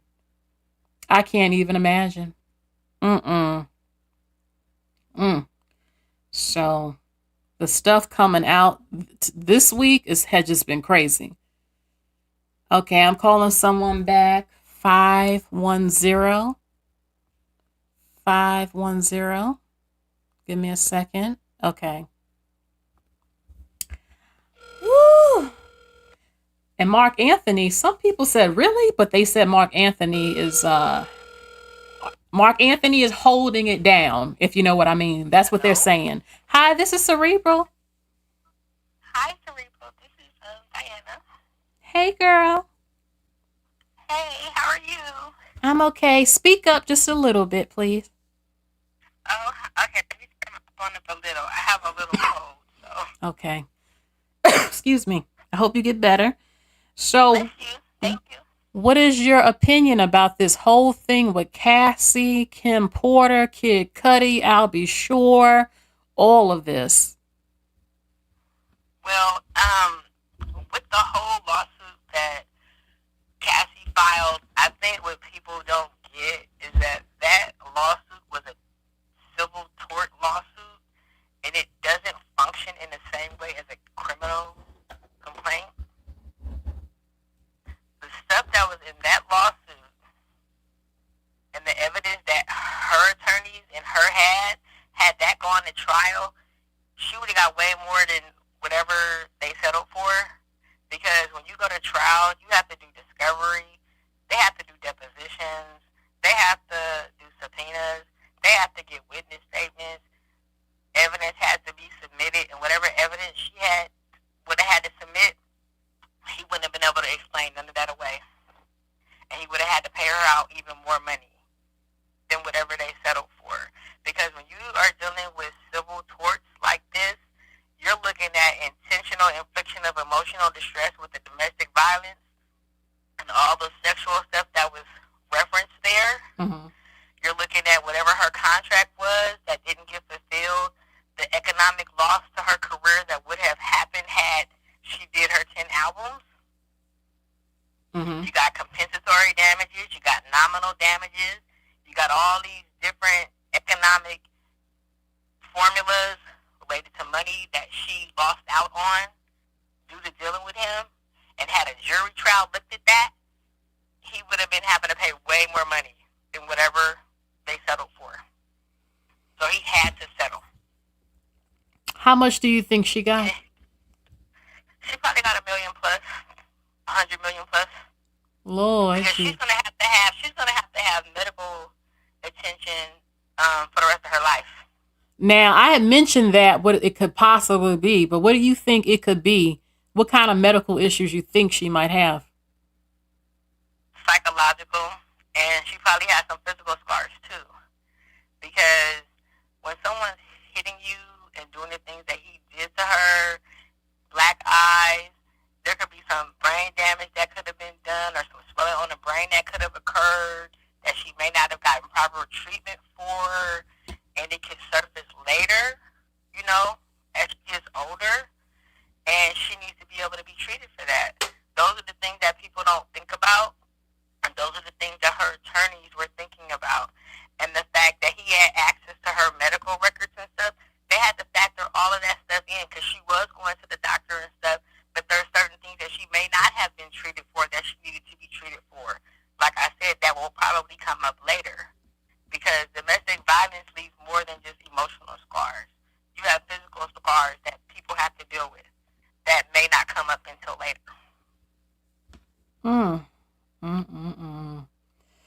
You know, people also have to remember that she has to pay her lawyers and everybody too. So I wonder, I don't know. But the lawyer's gonna get a third. That's how that works. Okay. So they get a third, and I'm pretty sure they were on retainer too, because she had the best lawyers money could buy. do you think So that they don't get a third off top. So excuse me. Do you think that P. Diddy murked Kim Porter? I wouldn't put nothing past that man. I haven't liked him since I was a kid, and when Biggie died, I was like, if that was really your friend, like, you would be sad. Like, he was way too happy and partying. Too many people have died around him, and stupid stuff has happened to so many people. And when you have that kind of money, and you can control people with your money, and make anything happen with your money so you can get your way, I don't put anything past him. And the fact that she filed in federal court is very telling, because the sex trafficking angle has probably gotten the attention of the feds, believe it or not. Yeah. They're not going to say anything. They're going to quietly start looking into stuff. And people are going to start calling over to the feds and start talking. So don't be surprised if you get some indictments that start coming down. Do you think all his people that he handled and paid money for, it's going to be just like R. Kelly. They're going to start asking for immunity, and they're going to roll over on them. Do you think that the male prostitutes were gay male prostitutes that was in the catalogs? You know what? I thought about that because I read the complaint, and I felt really bad for her because because he's a narcissist, and those type of dudes, they don't care. And I was wondering if any protection was used, because when you are deviant in your mind like that, those things don't even, they could have been. I wouldn't put it past them, because, I mean, if you're working in that industry as a man, I guess, you're going to be anything that client wants you to be for that money. So I wouldn't put it past him, because he's a sexual pervert.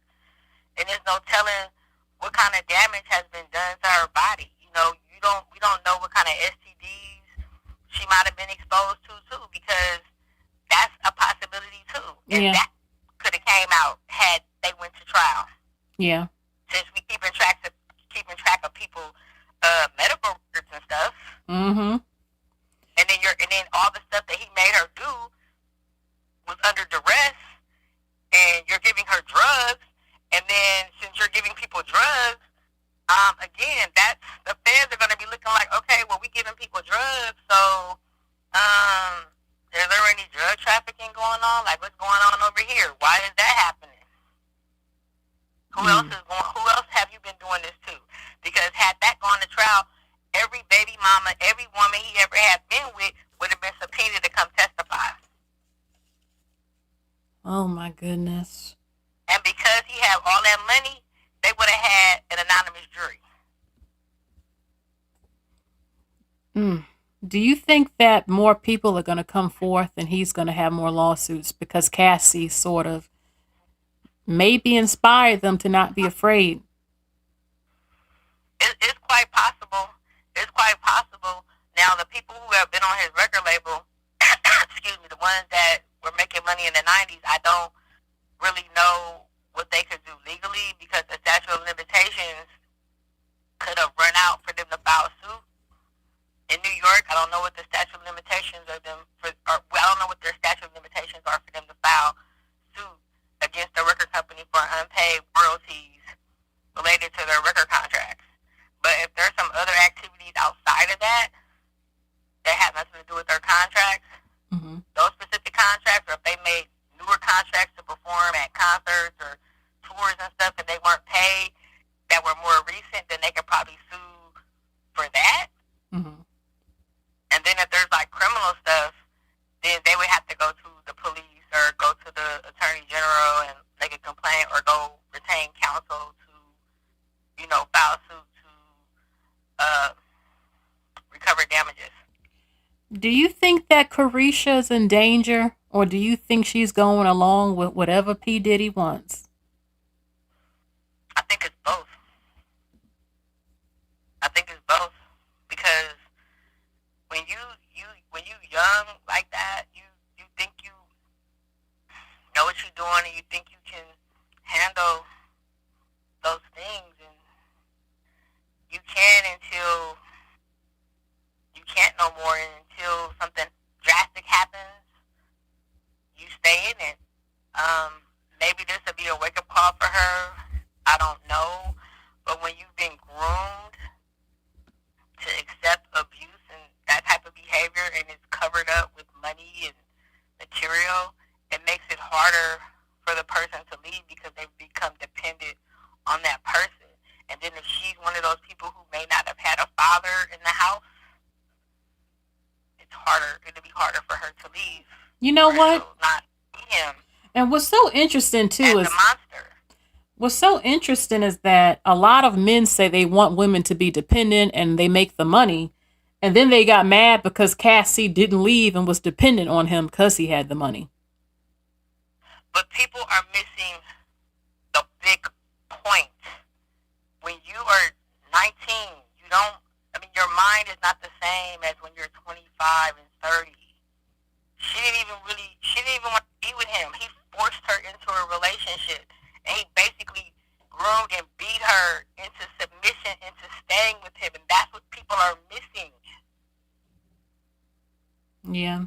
I dated a man that I couldn't stop. I wanted beating somebody like that, though. You know, when you're beating somebody like that, and then you turn around and you buy them all these expensive gifts, and you love bomb them, and then you gaslight them, then you discard them, then you love bomb them, and that cycle keeps happening,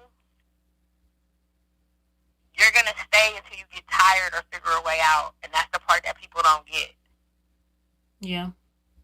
Because everybody's not as strong as I was when I was 19, or you were when you were 19, or they didn't come from a background that you or I or some of the people that listen came from at 19. Everybody's not going to operate the same way at 19, especially in that world. That's a whole different world. That's not even the regular world. That's a world that most people ain't going to never get access to. Mm-hmm. And there's no rules. Okay. All right. So listen, I Okay. thank you for your You call. didn't say that. Is there anything Well, else you want to tell us? That's a good talk. I was trying to see what that other question was. I can't really see it. What's your overall opinion? How much did you think she got? Do you think he killed Kim? And do you think he will have more lawsuits? I have one more opinion. I think, excuse me, this has opened the door to his overall downfall, because I don't think a lot of people in the industry is going to do business with him, because the hip-hop industry is run by Brad and them, and the Jewish guys, they run that industry. They're not going to deal with him anymore. People are going to quietly cancel contracts and just finish up whatever dealings they had with him, and they're going to not deal with him. Do you think that That's bad for business. you think more women are going to start coming forth to other men in the industry, other rappers and moguls who have done this to women? Do you think this might happen now that they saw what happened to Cassie? Yeah, I think it's going to be a domino effect. I mean, if they don't talk to her attorney, they're going to go talk to Gloria Allred or Gloria Allred's daughter. I think her name is Bloom. There's going to be a Me Too movement for the hip-hop industry, which has been long overdue. Because a lot of the men in the industry have been doing this stuff for too long, and it's been covered up. And it needs to be exposed, and it needs to be stopped. What do you think about people who are bothered that Cassie took so long? Like, oh, well, why is she coming out now? Like, what is your opinion about that? Those people need to go find something to do with their lives, because the people that have those type of attitudes, if they have daughters or sons that come to them and complain about or try to tell them that someone has done something to them of a sexual nature, they probably won't even believe their own kids. And that's a problem. Yeah, you don't. That's a problem. So it's easy for somebody to sit up here and say what they would have done. You're not her. You're not her. We're not her. When somebody got that much money, people don't understand. Like, if you look at, like, Mariah Carey with Tommy Mottola, that man he wasn't hitting her, but, I mean, she couldn't even go nowhere because he had all that control. Oh, you not at home. Oh, I'm looking at the cameras. Where you at? What? Because you want to control somebody. That's abuse, too. It's easy to sit up here and say that until you in that situation. And some people are hypocritical because they sitting there saying, why she coming forward now? Some of the same people sitting up with some dust bucket food right now, getting knocked upside their head and everything else, it ain't less, still having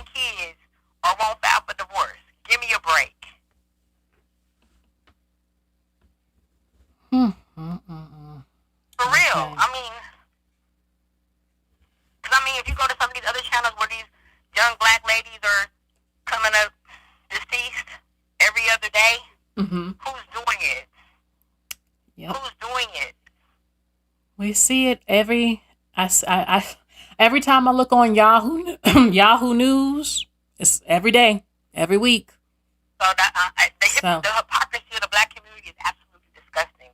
And my thing is, Puff Daddy ain't did nothing to help the community he claimed he loves. So my thing is, everybody want to be mad at the wrong people. They want to be mad at the victims, but you need to be mad at the people that's out here doing stuff they had no business doing, like him. He did what he did, and now you're being held accountable. Yeah. And if people want to be mad about money that ain't theirs, going to some other community, but when you are in these spaces and you are a person of color and you black, you can't do these type of things and think you're going to get away with it. That's just how that is. And I think they should be disgusted of him kicking her in her damn face.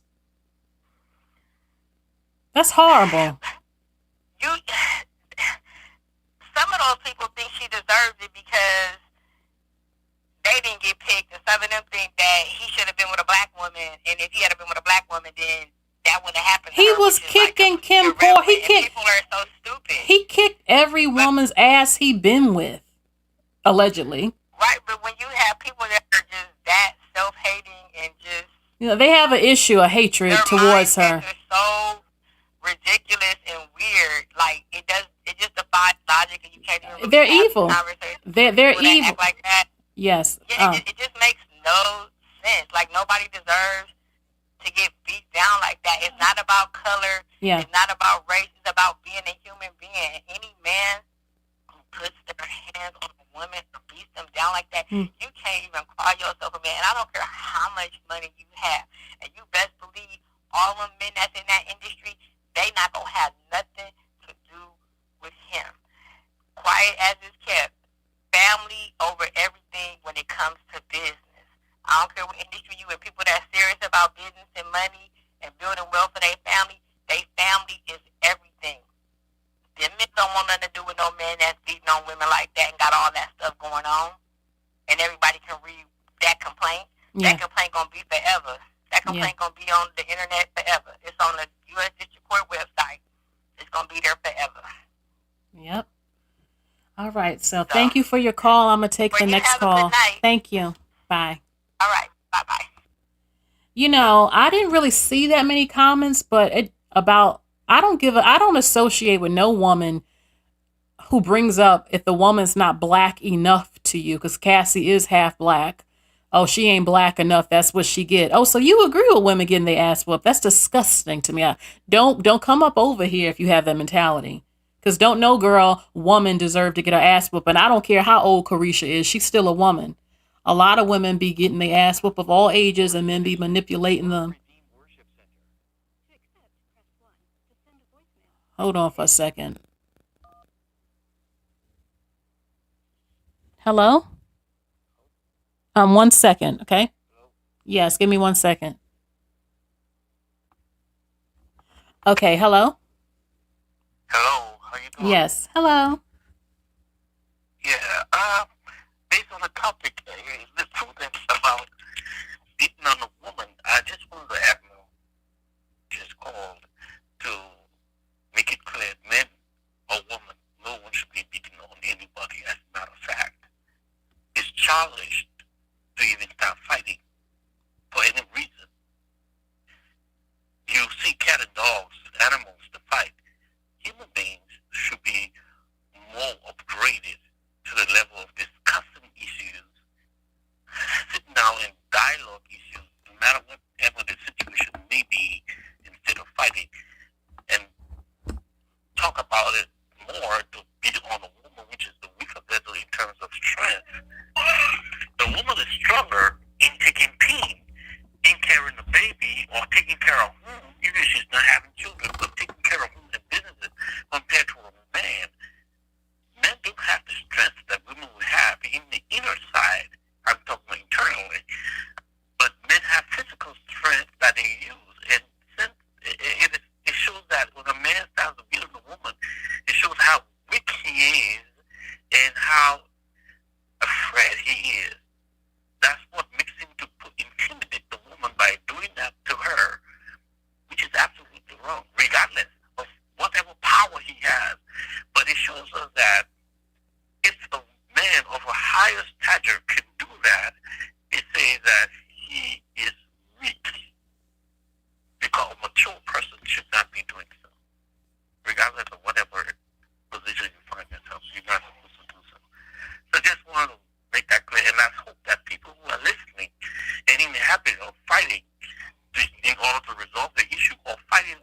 which you are.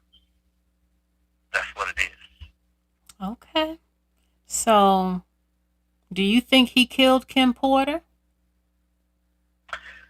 Well, it's hard to say, but as I really can't say because there's not much information to be able to make a judgment on that. It's possible. How much do you think she got from the lawsuit?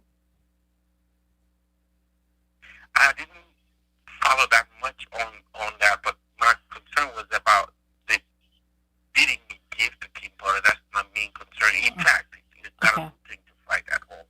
And I mean, well, she didn't fight him. He was the one beating up on her. And exactly. So, what do you think about her waiting a few years to get justice? Does it matter to you how long it is? Yeah. You know where I come from? I'm from West Africa, Liberia. There's a saying: the best time to eat your pepper soup is when it's cold. Not because pepper is spicy already, it's hot. And the soup is hot. You can't really enjoy it when it's hot.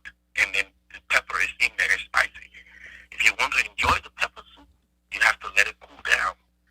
So she used wisdom over a period of time to be able to, when you're in a pressure like that, when you're being suppressed and whipped and dealt with like her, and you just get up and start taking action right away, knowing that the law will still be on your side, whether you wait or not. The point is the impact of all the weight you're carrying with that case, it won't be that much until if you had to wait to digest the thing and then be able to gather all your evidence and all the information you need and then take a leap unaware. Mm-hmm. That's how you capture your enemy, unaware. When he thinks everything is super and going and I've gone into whatever happiness, he just come from the blind side and hit him. Yes. So that was a great strategy. Yeah. Okay. So listen, I thank you as a man standing up against domestic violence. Okay. We need all men to feel like you. And I thank you for your call. Yeah. Bye. Yeah. Bye-bye. Okay, y'all, I got this picture of Red from the 5 Heartbeats. I know y'all are like, some of y'all know exactly who this is. And some of y'all are like, who the hell is this on the screen? The 5 Heartbeats, an Black American classic film. He was a horrible manager. He dangled that guy behind him over the balcony, just like P. Diddy allegedly dangled Wale over the balcony. And this was that scene where he said, I need to talk to you about my, what did he say? I need to talk to you about my money or my book, something. And Red was like, my office hours is between something and 5 p.m. And he kept repeating it. And he was like, nah, mother, I want to talk about it now. And he went off on him and put his ass over the balcony with his goons. He was an evil man in the 5 Heartbeats. And he got the manager murked. So Puffy is sort of like Red from 5 Heartbeats. Very similar with these allegations.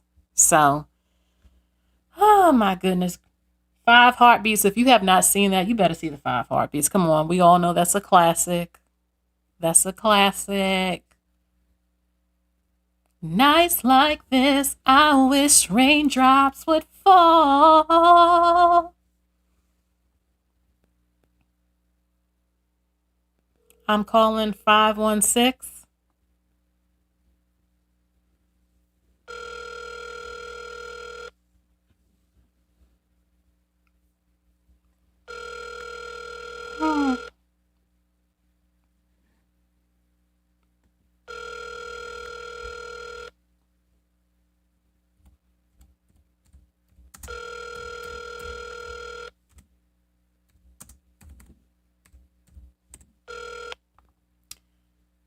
All right. Well, I called 516 back.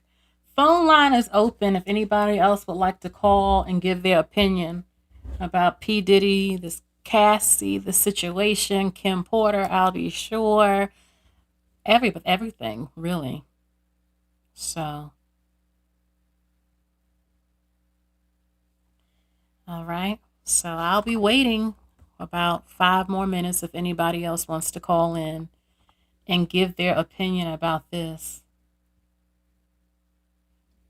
5 heartbeats. I'm thinking about can't nobody sing like Eddie Kane.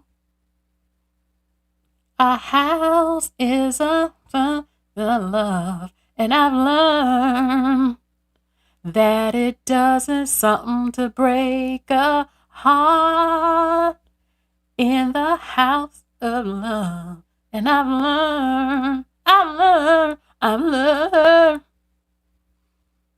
5 Heartbeats is one of my favorite movies. Like, oh, it's so many messages and lessons in that movie. And it showed you the industry, how some of these managers can be. You making all that money off them artists. And we all know horrible contracts, effing over people. You get power. You can have almost any woman you want half the time. Putting women into sexual slavery, like what happened to Cassie. I don't think Cassie is the only one at all. I mean, Puffy got other women. I think there are other Cassies. He's done this too. Hello? Hi. Hello. Hi, this is Cerebral. Hi, Cerebral. It's Nasha. How are you? Hello, I'm fine. I hope you're okay. I am. I'm loving the show. Obviously not for the topic, but I just really need for this to be kind of the final straw where this man is concerned. Okay. Because for as long as I can remember, we've been giving him passes, because he's charismatic, he is, I guess, talented, he at least knows how to in the business, and he has been a complete monster. He's been a complete monster. Uh-oh. Her call dropped. It wasn't me. If you're still listening, call me back. I'm getting a photo on my computer. Call me back. Phone line is still open. Okay. 1 second. Hold on for a second, y'all. I'll call her back. Let's see. Let's see. Hold on.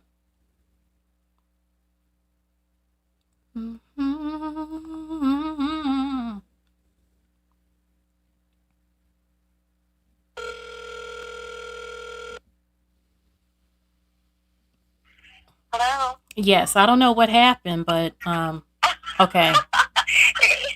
It was me. Somebody called is my brother, being worrisome. But anyway, like I was saying, so this man is a complete monster. And we've been hearing, not just from women, but men also have been saying that he is a complete degenerate. That he has blackmailed them, taken videos of them and compromising positions and acts, and years and years and years and years we've been hearing this. And I'm like, it can't all be smoke. It can't. So when we ask the question, do we think that he's responsible for Kim Porter? I absolutely 110% believe that he is. I would be so shocked if I found out that she actually passed away from natural causes. So, I'm not understanding why there's still a level of support for him when he's been a complete menace to the community. And it's like it's right in front of our eyes, but we just keep letting it go and keep letting it go like it's cool, and it's not okay. And you know what? You see how many men don't have a problem with a man whooping a woman's ass. Of course they don't, because what these men aren't saying is that to some at some level, they're in agreement with his behavior. You know, and I'll say the more I find out about men in general, the more repulsed I am by them as individuals. You know, but when they get money and when they get power and when they get influence, it's like they become even more degenerate. You know, and even more of a menace, more controlling, more narcissistic. You know, so it's like the number of men agreeing, it's just a reflection, I think, of what's always been there. It's just coming out. This is a season of revelation.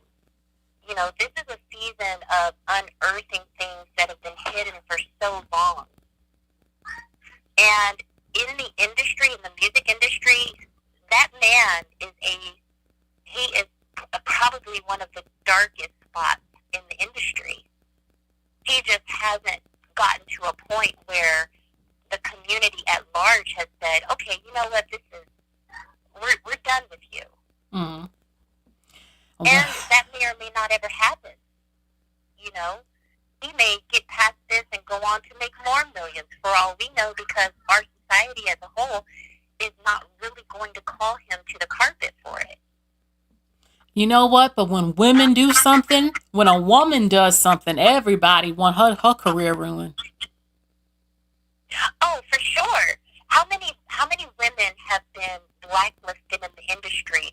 And now when you hear interviews, there have been several actresses that have come out, you know, after years of being on a hiatus, and you're like, oh my gosh, whatever happened to so-and-so? You find out that they were blacklisted in Hollywood and nobody would put them in movies because of a reputation. Look at Will Smith. You know, he said something about Aunt Viv, the first Aunt Viv, being difficult to work with and combative. She didn't work for years. Yep. But we'll let a Puff Daddy, you know, wreak havoc in the industry, blow up stuff, get people unalived, assault people, ruin people's careers, send people to the insane asylum. Mm-hmm. I mean, this man has caused destruction everywhere he's gone. Every artist he's touched, something ends up just wrong with them. You know, it's like, I don't know how much more proof we need that he is just awful. He's just an awful individual. You know, and whatever control he's had over the people that have worked for him Mm-hmm. has silenced them too. But even more people over the years have come out and said, but we have this idea that, oh, you just hate the man because he's successful. You know, you just don't like him because you're broke and he's not. And it has nothing to do with that. The man is a degenerate. He's awful. You know, so... I saw some things like when he made the band walk to Brooklyn to get that cheesecake, but I didn't think he was whooping ass like that, you know, breaking noses and busting lips and kicking faces and shit, you know. Absolutely. A monster. The music industry, he's a monster, and the music industry in general is very dark. You know, it's very, very dark. There is a side of the music industry that when these artists get on the stage and they're giving us these albums, we don't see all of this. You know, I pursued music when I was younger and thought I wanted to be a singer in the industry, and then I got a little close to the industry and I realized that it was an awful place to be. You know, I've been in the studio with producers of very well-known men in the industry, top names. They are after one thing most of the time. It doesn't matter their station. It doesn't matter their level of success. It doesn't matter. They want the same thing. And they will usually stop at nothing to, you know, to get it. And it's about control and it's about manipulation.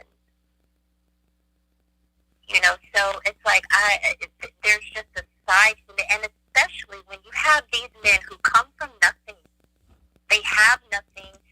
lot of times they're still operating in that poverty mindset.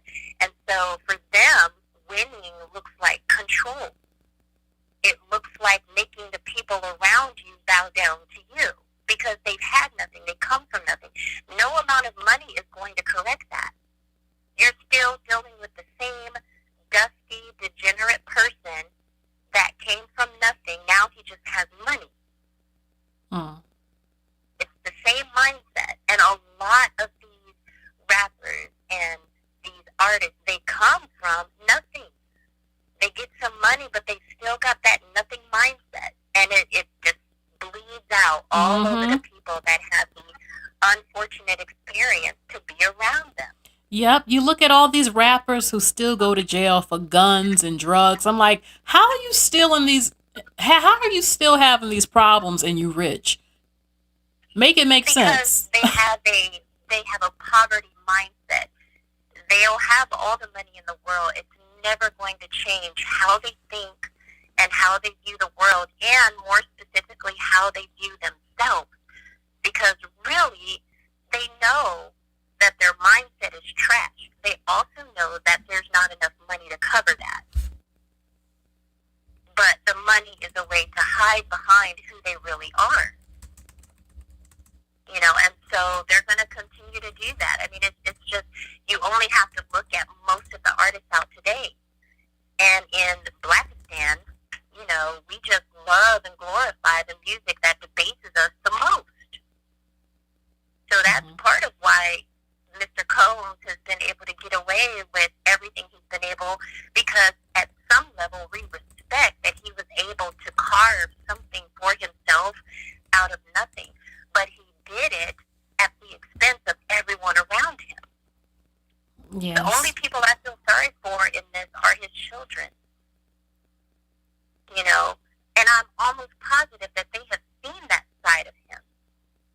But their relationship with him is different, you know? Yeah. So, in any case, I'm sure there are other people who want to call in. I don't want to take up all the time. It's okay. Thank you. I just want to tell you, I love your show. I love your content, and I think you're amazing. Thank you you for giving us so much of who you are. Thank you so much. Bye. Bye-bye. Oh, so sweet. Okay, I'm going to play that clip again just because there was some buffering earlier, so y'all can hear it again, what Jaguar Wright said. Young Miami. Run as fast as Cassie did. I'm sorry, I'm a little upset about it because Al B. Shore just came out of his coma, and I've been talking to Al, and we've been texting back and forth, and I'm just glad that he's alive to text. Oh, wow. Definitely. Definitely. Yeah. But when you think about Kim, I was thinking to myself the other day, Uptown Records started with 5 people. Andre Harrell, Al B. Shore, Heavy D, and Puffy. And Kim was the longest working employee because she was there from the very beginning. She was Andre's personal assistant. Kim is dead. Heavy D is dead. Andre Harrell is dead. The only 2 left are Puffy and Al almost died. Isn't that interesting? That is interesting. Heavy D was found dead, face down in the heart attack. Andre Harrell, heart attack. Kim died from pneumonia, but there's the first coroner's report that said that she died. It was ruled a homicide, and they found toxins in her body to prove that she had been poisoned. You know, they have poisons that create heart attack and pneumonia-like symptoms. And then right after that, Al had a meeting, and I was going to meet up with him because we were in Vegas, and then the next thing you know, you want to know what Okay, I have an ignorant man in this chat. Bovine, you said when a woman starts to think, run.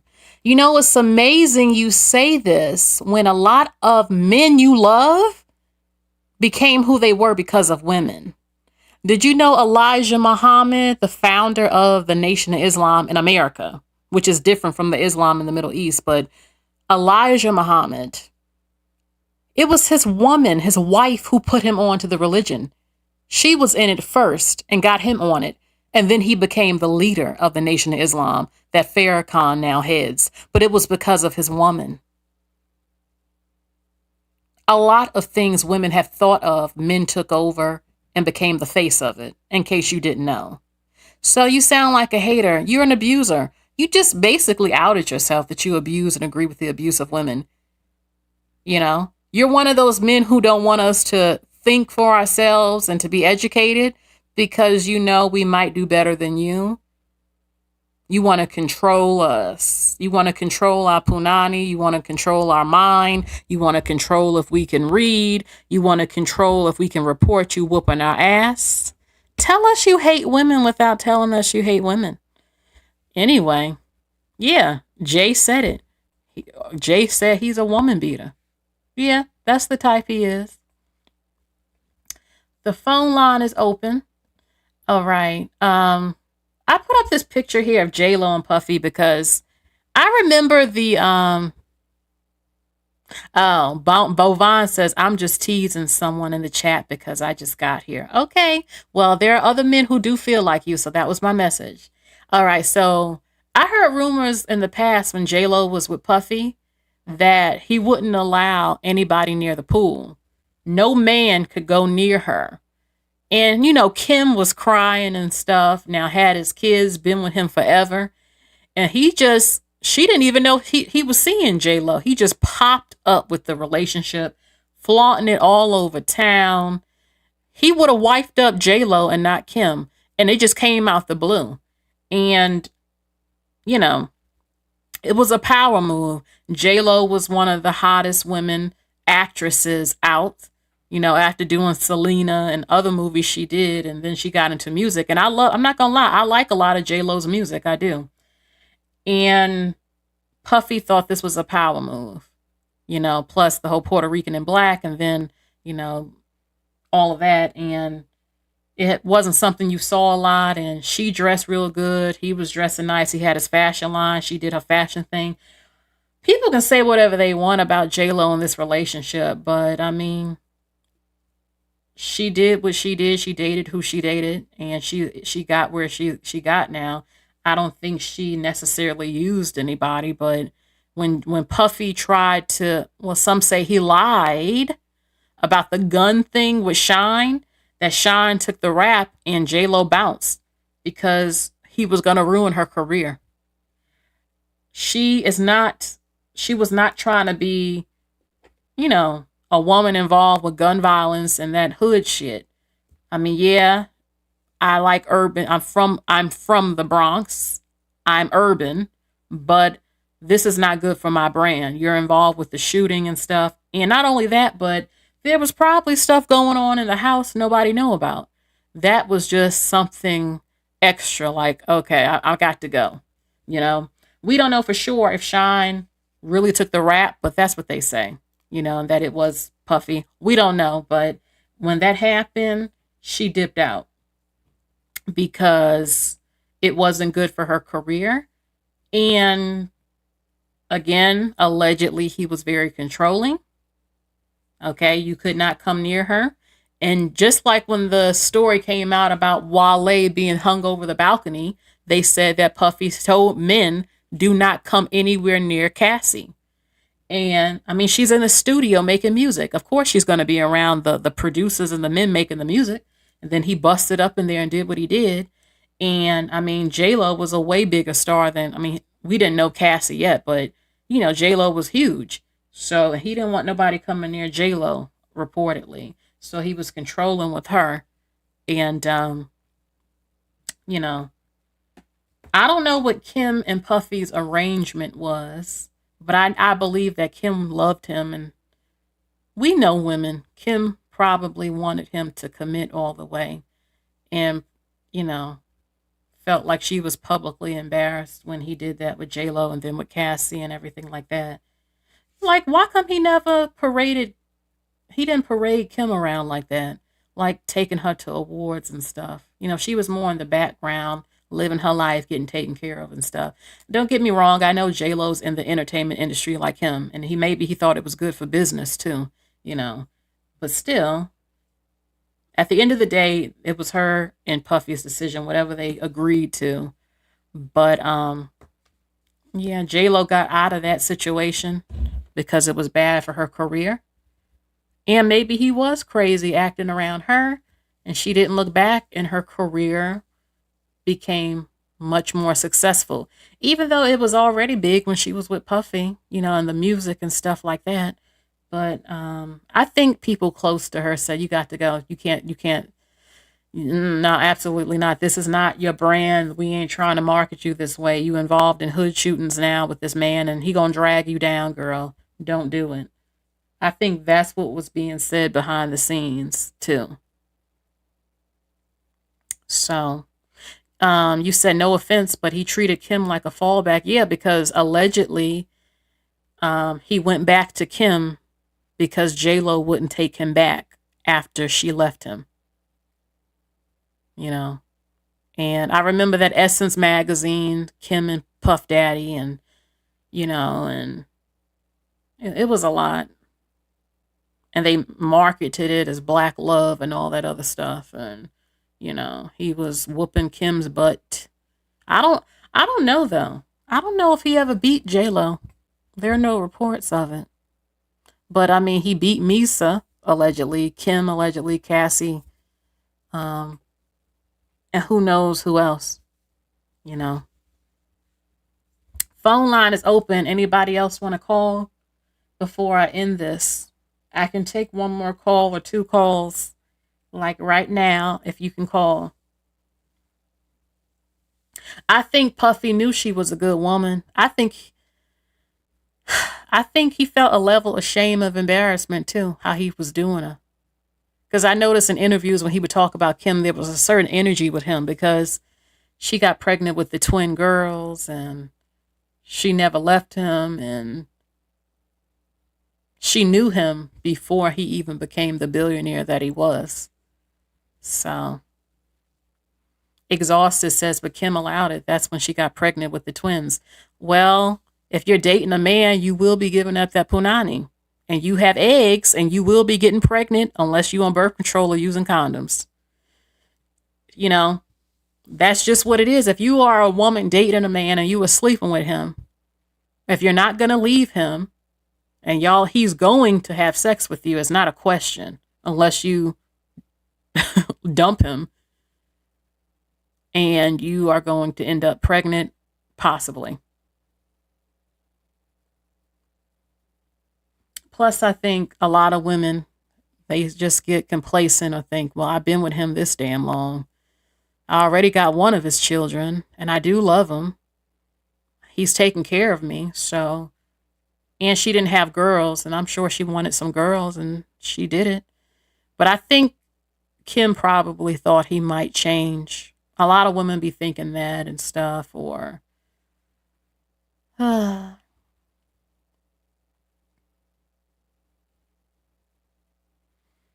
Kawaii says Kim was an easy target because she let her heart rule her. None of us women are above it. We're not above this happening. You know, there was a guy I was talking to who wasn't no good, and I just wanted to leave him. And I always said, I got to stop talking to him. I got to stop talking to him. And I just couldn't. It's like he had a hold on me. And I still don't understand it to this damn day, but he did. And he was not right for me. And I never like to say what we think we would and would not allow. But most women talk like that, and we know, if we're honest, we have before. And we're still, as much sense as we have with a certain man that you love, we are all capable of losing our minds and our standards and our morals. I really believe that when you love that man. And if the sex is very good. because that's not the case for a lot of people. And that happens to women too. My mom says when they got your nose open, that's what it's called. And you just have a hard time letting him go. And you think you in love too, because it's very good. And it's hard. A woman might think I'll never have sex like this again in my life. I can't let him go. That happens. And then you in love too, because he's making love to you. You know what happens as a woman, your mind get crazy. And it's just, you become addicted to the man. Even if it's not all that, but you love him with all your heart. And I just say you lose your mind. Women are not as all the time ruthless as men. You know, a lot of men have very cold-blooded hearts and act like animals. Where women, we believe in romance and love, and we give our heart and our love, and we want our little story of happiness, and, you know, we kissing and hugging and doing everything, and that's our man, you know? And men know that, and they take advantage, a number of them, and it gets on my nerves, you know? So.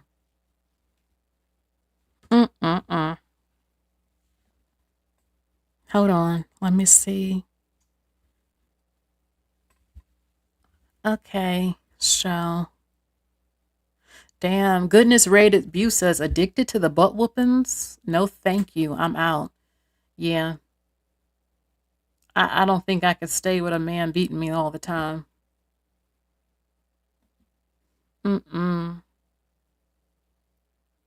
Exhausted says Kim was a ride or die. And it doesn't often pay off when you act that way.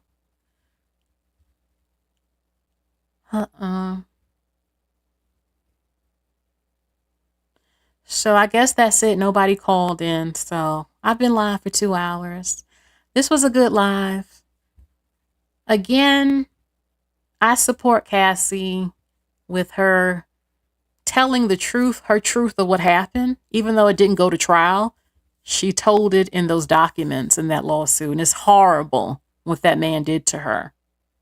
And we have, again, people can, they can think it's a lie, but where's that picture?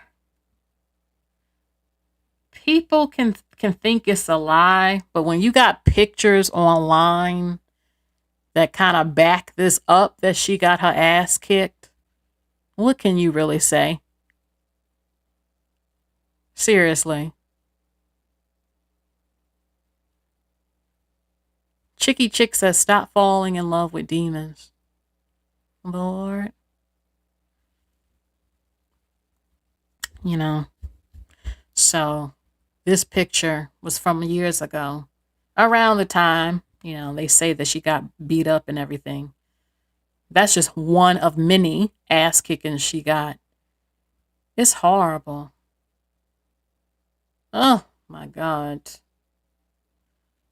So now, hold on for a second. I'm going to take these questions off. Give me a second.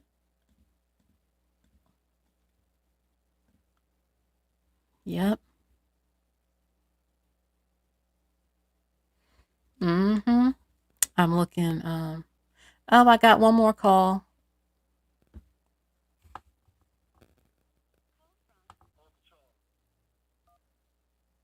All right. This will be the last call, I think. Hello? Uncle Charles, how you doing? Hello. Hey, how you doing? I'm all right. How are you? I'm gonna say this, and I'm gonna get on up out here. It's lucky that young lady is alive, because everybody that came around Diddy ended up dead or sick or whatever the case may be. Now, he lived in that mansion up there, but he also lived in my house at 666 Hell Lane. So once he closed his eyes and never home again, he got another person to deal with. And his money ain't gonna mean nothing then.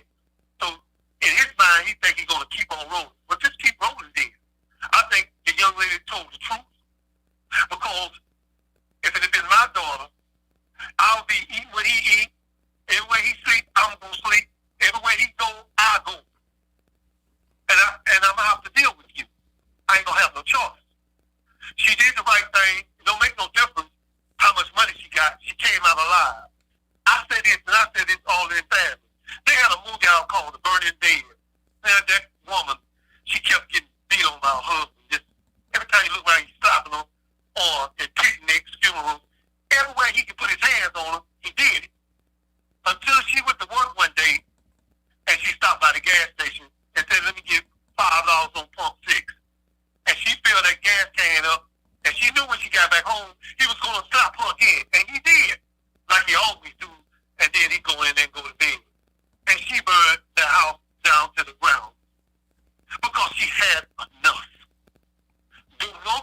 to get beat on. Women don't want to get beat on. Men don't want to get beat on. But at some point, it's a breaking point for you. Now, if I was her, I would move to a disclosed location. Because it seems like to me, every person who came past Diddy have ended up sick or end up in ruins. And I'm going to tell you something. Isn't it amazing to the public, to me and to you on this phone, that everybody that's been around here don't die? Nobody even thought of that. Nobody. So he's going to hell in a handbasket. I guarantee you that. But we need to look at this. We need to, all the sisters need to look at this. Young women need to look at this. If you got a man that's sitting at home and all he do is talk to his mama and play video games all day, well, guess what? He ain't doing or what he gonna finna do. As soon as you hold that up against him, then he don't know how to take it. So now he starts beating on you because he's a mama's boy and he ain't a man yet. See, while you going to work, he should be going to work too. And a psychopath. Yeah, a psychopath. He up there playing video games. He's the boss. Now the children ain't got nothing. You know why they ain't got nothing? Because he don't have all the spirit. And this is what I'm talking about. He got to go. You can't let no man sit in your house and control everything and he don't do nothing. You can't do that. You might as well live on your own. That's what you need to do. Yeah, but you know, we got a lot of, every time I turn on YouTube, they don't find some young girl in the bushes, or a husband don't kill her, or a boyfriend don't kill her, because she don't want it no more. Because she realized in her spirit and in her time that he ain't gonna amount to nothing. Well, it is too late.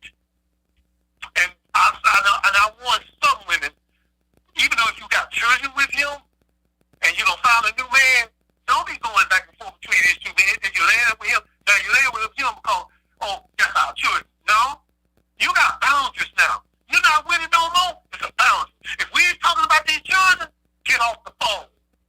What are you on the phone with him for? See? But that's what happened to that girl in Oklahoma. She kept on messing around with the dad. And when he felt like in his head that she wasn't going to come back to him, he went in and killed her and 4 of the children. See, if a lot of them being raised by him ain't been raised by me, this is why it's so important for a man to be in his son's life, to raise him right. That way he won't, if a woman leave him, he'll know how to handle it. He just on all these women around him, and some of them can cook like hell. And you crying over one? See, this is where the abuse come in. And that's all I got to say, man. I didn't need to go on like It's that, okay. but I appreciate you listening. Thank you. Yes, ma'am. Thank you. Bye. You know, it's true. There are so many reasons some men be beating women. He's a crybaby, overly emotional, jealous, a psychopath, anger issues. Sometimes there's sexuality, all types of stuff. And real men don't beat women. I don't care, even if she try to slap you. I'm tired of men. You know damn well your strength. It's so easy for you to restrain us. Stop it. You know. And I even say if a man is talking to a woman who's cool, men act like they can't leave either. If a woman is always trying to hit you upside the head, which doesn't, most women don't hit men for no reason. Like a woman might slap you, you cheated, and she's trying to slap the shit out of you or something like that. But if she's really trying to beat your butt, which is not often, okay, get another woman. But over 98% of butt whoopings come from men towards women globally, especially in places where women don't even have rights. She can't yell. She can't do this. She can't read. She can't go to school. She can't, you know what I'm saying? And Puffy got all that money, can travel, can do anything he wants that makes him happy, and still was whooping butt. Oh, Cassie wanted to actually go to a talent agent because he was not helping her career, beating her up in the car because of it. Absolutely ridiculous. And now she's with Alex Fine, who supports her, who loves her. He was the trainer Puffy said that she cheated on him with Alex. I don't know how true it is, but she had been trying to leave his ass a couple of times. And I wasn't there, but you know what my spirit tells me? Since Alex was up close and personal in that home or training Cassie, he might have saw some things. They might have built a friendship first, and maybe Cassie confided in him, and maybe he saw what was going on. And something happened. They fell in love, and he married her with the quickness. They got 2 kids now. He did a marathon run for women victims of domestic violence, and they were very emotional when he did it. He has made some comments without saying Puffy's name in some Instagram posts. And Cassie says she had to go to rehab. She had therapy, and maybe she didn't tell him everything, and maybe she finally did, and he knows the whole truth. And maybe he supported her, more than likely, of course, to do this.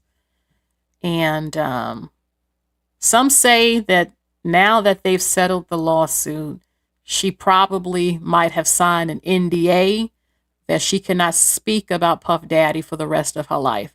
There are people who are afraid for Cassie and think she should move outside the damn country after all these artists and people close to Puffy who's ended up dead, and they don't want nothing to happen to her. You know, Puff Daddy, let me look on my phone. I hate to have to say this, from what I know, some people are not into the zodiac stuff, but Puff Daddy is a Scorpio. Let me make sure real quick. Let me make sure I'm looking on my phone right now. I am looking. Oh, yep. Puff Daddy is a Scorpio. My daddy was a Scorpio. And Scorpios got a reputation.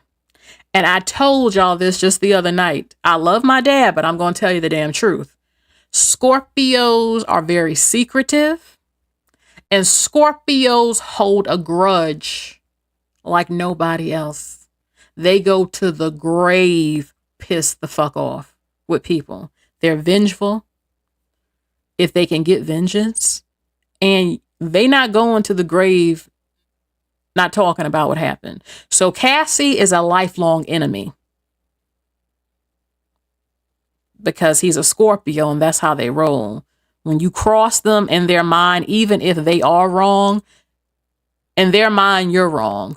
And you will be a lifelong enemy till they go to the grave. And a lot of Scorpios have a reputation of being serial killers and very vengeful. So, I mean, look, I don't know anything about my dad getting people back, but I do know that he held a grudge, something serious. And with everything that's happened with people who knew Puffy and ended up dead, I'm sure Cassie, look, after he blew up Kid Cudi's car, Cassie, that scared her. So just because she won this lawsuit don't mean she can't be in danger. You know, for some people, they in their mind, they're like, you ain't getting away with shit. Crazy. That's how crazy people think. Like, oh, absolutely not. I'm going to get you. And Puffy comes across like that with these allegations that he comes for people. Like, you ain't just gonna get away with crossing that man, in his mind, crossing him. So what they need to do, I think Cassie lives in California now. She's been modeling. She's still sort of she's more in the modeling industry. She has her industry friends. She got to watch her back. She better get high in security around that house. Maybe move into a gated place now. Very good security. When she goes out, get some security. You just got to be careful. But now, I mean, she could just lay low and live her life in peace. But remember, Cassie again. Where's that picture? Hold on for a second.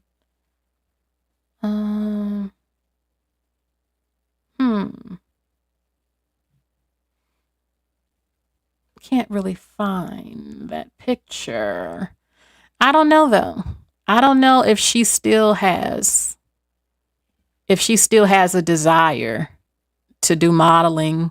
Well, she does it now, but to give up her dreams, you know, she made a little bit of a name for herself. So she might not want to get out of the industry. But you got to remember, P. Diddy got connections. The circles in music are not, they're kind of small, especially with black musicians and artists. So you got to be careful, because the psychic Sloan said that Kim Porter had enemies that was her friends and she didn't even know. You know, you got people who know Puffy and they might be getting paid off from him. Maybe he could easily say, look, you need some money. I'll give you this. I'm going to give you $50,000. Oh, you saw Cassie in the studio when you went to the studio to work? Hey, yo, I got this right here. Make friends with him and slip this in a drink. I mean, he could easily try something like that. I'm not trying to put that in the universe, but that's how dirty people be thinking. Stuff like that can happen. So she got to be careful. Watch your drinks. Watch where you go. Keep your business private as you can. All right. That's the best advice I can give her, and her husband better protect her the best way he can. So, but if something end up happening to Cassie, then everybody going to be talking too, because, you know, it would be like, hold on now, this just happened and then this happened. Absolutely not. So that's all for this video. This call-in was pretty good. Sorry for the issues at the beginning of the video. If you're watching this, there was some buffering and I had to fix an issue to get this stream rolling very good. But watch it from the beginning. It was only for a few minutes, not that long. And then everything went smooth with this video. So, all right, y'all. So, I'll have a call in again. And I thank you all who called. Make sure you like, share, and subscribe. Hit the bell for all notifications so you know when I'm live, like right now, and when I upload a video. Bye.